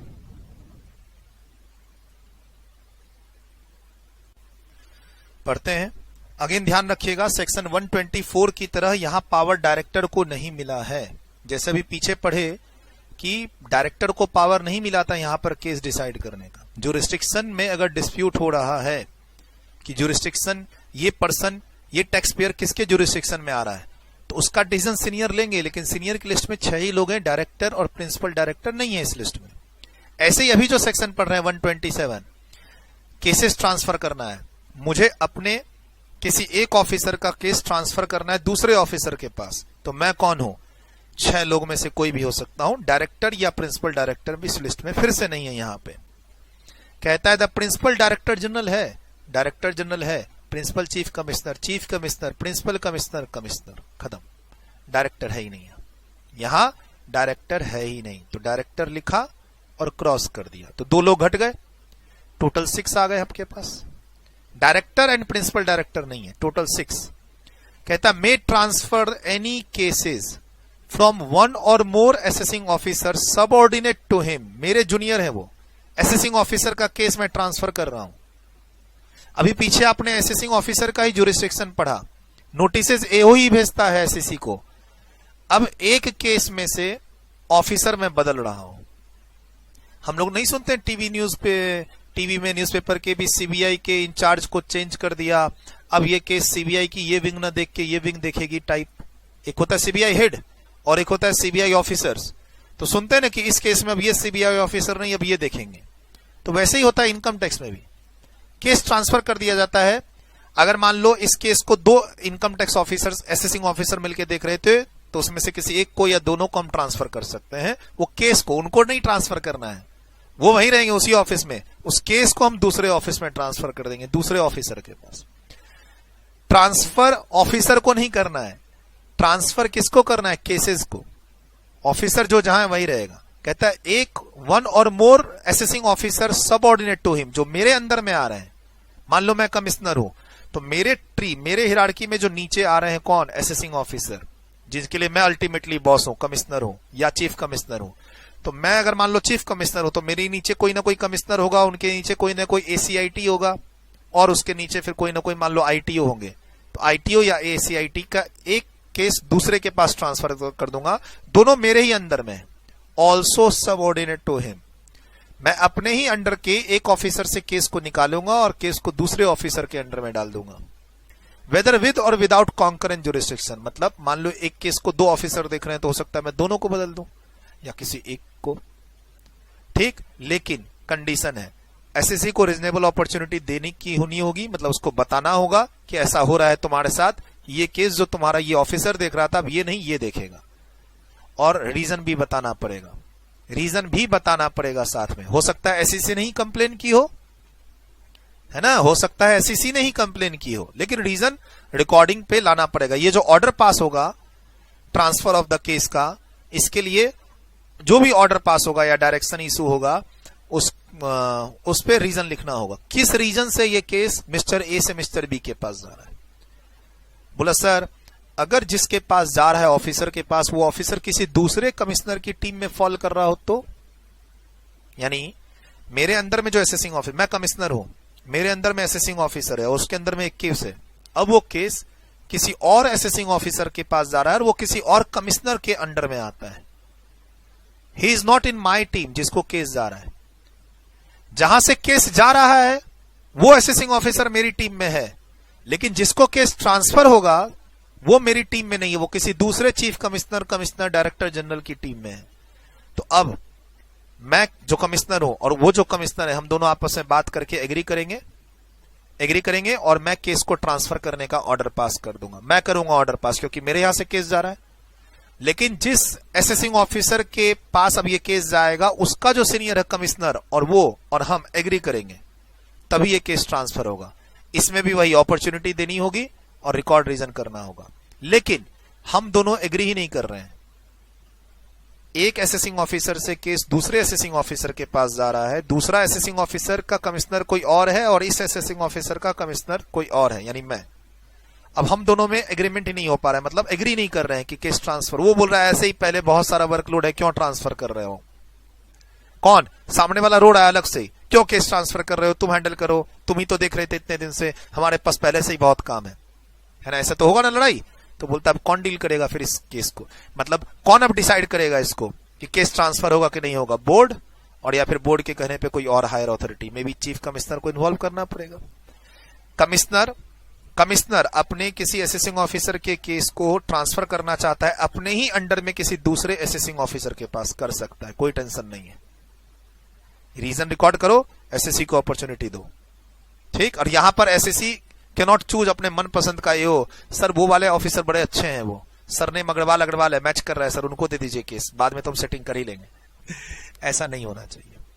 और मैं कमिश्नर हूं, मैं इस केस को किसी और आईटीओ के पास ट्रांसफर करना चाह रहा हूं जिसका कमिश्नर डिफरेंट है, और वो एग्री नहीं कर रहा है, तो फिर मैं जाऊंगा बोर्ड को बोलूंगा सर आप इस केस पर डिसाइड कीजिए क्या करना है, हम ही कंटिन्यू करें कि आप ट्रांसफर का ऑर्डर पास करेंगे। तो बोर्ड जैसा कहे वैसा हो जाएगा। ठीक, अब कहता है third, no opportunity of being heard is to be given to assessee where the transfer is from one assessing officer to another assessing officer, जहां पर दोनों officer same city, same location, same place पे हो। मतलब देखो city Noida से Ghaziabad transfer करना हो केस को, मतलब मेरे अंडर में दोनों असेसिंग ऑफिसर आ रहे हैं, और लेकिन एक गाजियाबाद में पोस्टेड है ऑफिस और दूसरी ऑफिस नोएडा में है, तो केस नोएडा से निकल के गाजियाबाद, तो असेसिंग ऑफिसर एसएससी परेशान होगा ना, सर अब दूसरे एरिया में जाना पड़ेगा मुझे असेसमेंट कराने के लिए, तो पागल हो जाऊंगा। तो सर अगर नोएडा के नोएडा में ही ट्रांसफर हो रहा है केस, तो अपॉर्चुनिटी देने की जरूरत नहीं है। मान लो सेम बिल्डिंग, नोएडा में एक इनकम टैक्स की बिल्डिंग है, फर्स्ट फ्लोर में ऑफिसर बैठता है, वहां से केस निकाल के थर्ड फ्लोर पे लेके जा रहे हैं, अब थर्ड फ्लोर वाले साहब आपका केस देखेंगे, तो उसके लिए कोई अपॉर्चुनिटी देने की जरूरत नहीं है, और फिर से नोटिस भी देने की जरूरत नहीं है। सर ऑफिसर चेंज हो गया वापस से नोटिस दीजिए, नहीं नहीं, ऐसा कोई आप नहीं कर सकते। मान लो 143(2) की नोटिस देने के बाद केस दूसरे ऑफिसर के पास चला गया, तो वो फिर से 143(2) देगा? नहीं नहीं, पुराना जो काम हो चुका है उसी को वो आगे कंटिन्यू करेगा, फिर से नोटिस नहीं देगा। तो ये लाइन इंपॉर्टेंट है, 4th नंबर। ठीक है, क्लियर। और अगेन इस हिरार्की में डायरेक्टर कहीं नहीं है, मतलब डायरेक्टर के पास पावर नहीं है कि वो ऑर्डर पास करके केस को क्या कर दे, ट्रांसफर कर दे। और सुनो, जो केस ट्रांसफर होगा किसी भी पर्सन का, तो सारा केस ट्रांसफर हो जाएगा, present file, past file, future assessment, सब। मैंने बोला रिलायंस इंडस्ट्रीज का काम अब तुम नहीं करोगे, तुम करोगे, ठीक, ऐसे मैंने बोला। तो रिलायंस इंडस्ट्रीज का जो भी काम है, प्रेजेंट जो तुम काम कर रहे हो, वो पहले कोई असेसमेंट कर रखे हो, वो फ्यूचर की कोई नोटिस भेजने वाले हो, वो सारा काम तुमको दूसरे को देना पड़ेगा। तुम अब उस एसएससी का कुछ भी काम नहीं कर सकते। बोलो सर ये कहां लिखा है? ये रहा अगले पेज पे। तुम उस एसएससी का कोई भी काम नहीं कर सकते। Case in relation to any person whose name is specified in order or direction issued thereunder. कौन सा डायरेक्शन, कौन सा order? Section 127 transfer case. Commissioner ने केस को ट्रांसफर कर दिया एक आईटीओ से दूसरे आईटीओ के पास, 127 में ऑर्डर पास कर दिया, और मान लो वो ए लिमिटेड से रिलेटेड था, तो कौन सी प्रोसीडिंग्स? ऑल प्रोसीडिंग्स, उस केस से रिलेटेड सभी ईयर्स की जो भी पेंडिंग है उस दिन, जिस दिन ये ऑर्डर पास किया, या जो भी कंप्लीट हो गई है, और फ्यूचर की सारी proceedings including all proceedings under this act which may commenced after the date of order, सारा फाइल चला जाएगा, ऑल फाइल्स ट्रांसफर होगी। तुम सोचोगे कि एक असेसमेंट ईयर का एक काम ट्रांसफर होगा, नहीं। अगर 127 का राइट यूज होके केस ट्रांसफर होता है, तो उस केस से रिलेटेड फ्यूचर में जो एक्शन लेना है वो भी नया वाला ऑफिसर लेगा, प्रेजेंट में अब कोई नोटिस भेज के असेसमेंट कंप्लीट करना है वो भी नया वाला लेगा, पुराना कोई असेसमेंट कंप्लीट हुआ है, मान लो उसके नोटिस ऑफ डिमांड की रिकवरी करनी है, पेनल्टी की नोटिस भेजनी है, फ्यूचर में एक्शन लेना है, वो सब नया वाला ऑफिसर लेगा। कोई एक असेसमेंट या ट्रांसफर नहीं होगा, उस पर्सन के सारे केस नए ऑफिसर के पास चले जाएंगे। ठीक, क्लियर, चैप्टर कंप्लीट। 2 क्वेश्चन आगे जाके करना है सीबीडीटी से रिलेटेड, बिना टाइम वेस्ट किए। सिंपल है ये तो। क्या सीबीडीटी के पास पावर है कि वो कोई भी सर्कुलर ऐसा इशू कर दे जो लेजिस्लेटिव को, यानी एक्ट को, रूल्स को चेंज कर दे? तो पढ़े हैं क्या, एक्ट और रूल्स के अगेंस्ट में नहीं जा सकता सीबीडीटी का circular. The issue under consideration is whether CBDT has the power to amend legislation provisions through a circular. Supreme court ने कहा कि सीबीडीटी के पास ऐसा कोई पावर नहीं है सेक्शन 119 में कि सर्कुलर इशू करके वो लॉ को चेंज कर दे। लॉ को चेंज करने का राइट नहीं है। हमने पढ़ा जो प्रोविजंस है मेन इनकम टैक्स एक्ट, उसको उसके अंदर ही रहेगा सीबीडीटी का कोई भी ऑर्डर और इंस्ट्रक्शंस। ठीक, ये जजमेंट याद रख पाओ तो ठीक, वरना कोई जजमेंट खास नहीं है, इसको याद रखना कोई जरूरी नहीं है, इसलिए मैंने स्ट्रेस नहीं दिया। ये अच्छा है, ये क्वेश्चन अच्छा है, लिख लो 4 से 5 मार्क्स। और इसमें ये टेबल पहली बार आपके सामने आएगा। ये हमने सेट ऑफ लॉस की क्लास में भी नहीं पढ़ा, और ये हमने अभी पीछे सीबीडीटी जो सेक्शन 119 है उसमें भी नहीं पढ़ा। कहीं एक जगह पढ़ा सकता हूं, मान लो इस टेबल को मैं सेट ऑफ लॉस चैप्टर में पढ़ा देता तो यहां नहीं पढ़ाता, कहीं तो एक जगह पढ़ाऊंगा। बस यहां से इस क्वेश्चन को इंपॉर्टेंट कर देना, 4 to 5 मार्क्स। 4 to 5 marks. क्या हुआ है, रिटर्न लेट से फाइल की है, लॉस कैरी फॉरवर्ड नहीं हो रहा है, किसके पास जाऊं, क्या करूं? तो सीबीडीटी के पास तो पावर है कि उससे हम ना माफी ले सकते हैं लेटर लिख के, लेकिन सीबीडीटी ने यह काम असाइन भी कर रखा है अपने जूनियर को कि सारे काम मेरे पास मत लेके आओ। लॉस अगर 10 लाख तक का है तो प्रिंसिपल सीआईटी के पास जाओ, प्रिंसिपल सीआईटी और सीआईटी के पास। अगर 10 लाख से 50 लाख का है तो उसके ऊपर जाओ, chief commissioner, commissioner, principal chief commissioner के पास। 50 लाख के ऊपर का है लॉस तो मेरे पास आ जाओ। ये तुमको टेबल याद करना होगा एग्जाम के लिए, ऑब्जेक्टिव क्वेश्चन के लिए। सेट ऑफ लॉस चैप्टर में जनरली मैं बता देता हूं इस टेबल को, लेकिन मुझे याद आ रहा है कि तुम्हारे वॉल्यूम 1 में सेट ऑफ लॉस चैप्टर में मैंने ये टेबल नहीं बताया था। सर पिछले बैच में ये टेबल वॉल्यूम 5 में नहीं था, तो मैंने उसको वॉल्यूम 1 में सेट ऑफ लॉस चैप्टर में अलग से नोट करा दिया। अब यहां मैंने वहां से हटाकर यहां डाल दिया, क्या फर्क पड़ता है, पढ़ा तो रहा हूं। वो बहुत इंपॉर्टेंट चीज थी सर, आप छोड़ रहे थे इसको, मैं छोड़ रहा था या तुम। Rajesh regularly files his income of return electronically while he was trying to upload his return for assessment year 22-23, ठीक 30 नवंबर को लास्ट डेट को। तो बहुत डिफिकल्टीज हुई और अल्टीमेटली उसका रात के 1 बजे अपलोड हुआ, 1 घंटे के लिए डिले हो गया उसका, और 51 लाख का लॉस उसका कैरी फॉरवर्ड करना था। सर्कमस्टांसेस रिकॉर्ड हो चुका है email, circumstances was recorded in an email address to competent income tax authority on 1 December. मतलब मैंने प्रॉपर अपने इश्यूज बता दिए कि सर सर्वर नेटवर्क बहुत स्लो चल रहा था, मैं 30 नवंबर की रात 10-11 बजे से ट्राई कर रहा हूं, सर्वर स्लो चल रहा है। अल्टीमेटली 1 दिसंबर यानी मिडनाइट 1 बजे रात में मुझे मौका मिला फाइल करने का, और 51 लाख का लॉस है। तो ईमेल लिख दिया है मैंने, अच्छे से सब कुछ रिकॉर्ड कर लिया, सारा प्रूफ ले लिया, सर्वर नहीं चल रहा है, सर्वर गोल गोल घूम रहा है, प्रूफ ले लिया।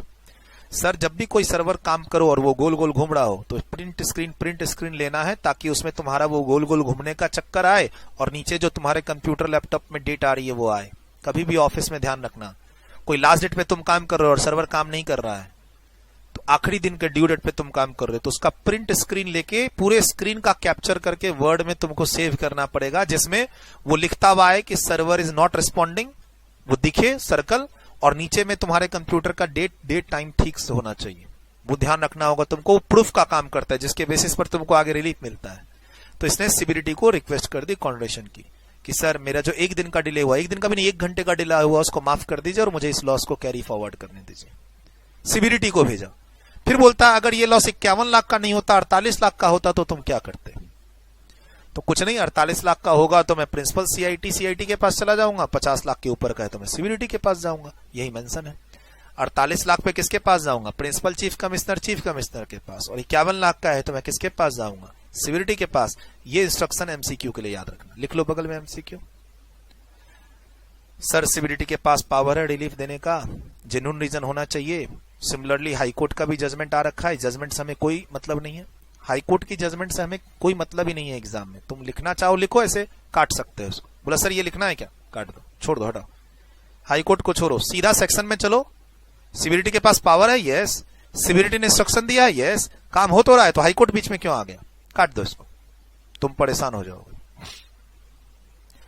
हाईकोर्ट बोलती है सीबीडीटी इसको 1 दिन के डिले को जेन्युइन रीजन पे माफ कर सकती है, वो तो कर ही रही है सीबीडीटी ने इंस्ट्रक्शन दे रखा है ऑलरेडी किसके पास जाना है तुमको। ये ऑब्जेक्टिव क्वेश्चन के लिए ध्यान रखना लिमिट्स, और कोशिश करो इस लिमिट को जाके set of loss chapter volume 1 में भी लिख दो।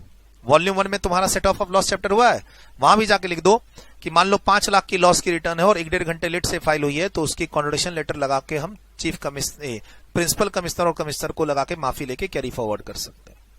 नॉर्मल मैथमेटिकल क्वेश्चन है तो लिख देना कैरी फॉरवर्ड नहीं होगा, और तुमसे कुछ इस तरीके का सब्जेक्ट, इस तरीके का केस स्टडी पूछे कि क्या सॉल्यूशन है तुम्हारे पास, तब तो तुमको लिखना ही पड़ेगा। बहुत अच्छा क्वेश्चन है ये, एग्जाम के लिए जरूर तैयार करना है। बाकी तो जब हम इस चैप्टर में पहुंचेंगे तो करेंगे। Bye bye, take care, enjoy. अब लास्ट के 2 चैप्टर आपके बच रहे हैं, आई और, है ना, आई और जे और आई, वही 1.5 घंटा तो लगेगा। 1.5 घंटे से लेकर 1.25 घंटे एक चैप्टर में लगेगा। 2 चैप्टर बच रहे हैं तो 4 घंटे, 3.5 से 4 घंटे लगेंगे बाकी के 2 चैप्टर जो बच रहे हैं आपकी बुक में, लास्ट के 2 चैप्टर। चलिए बाय बाय।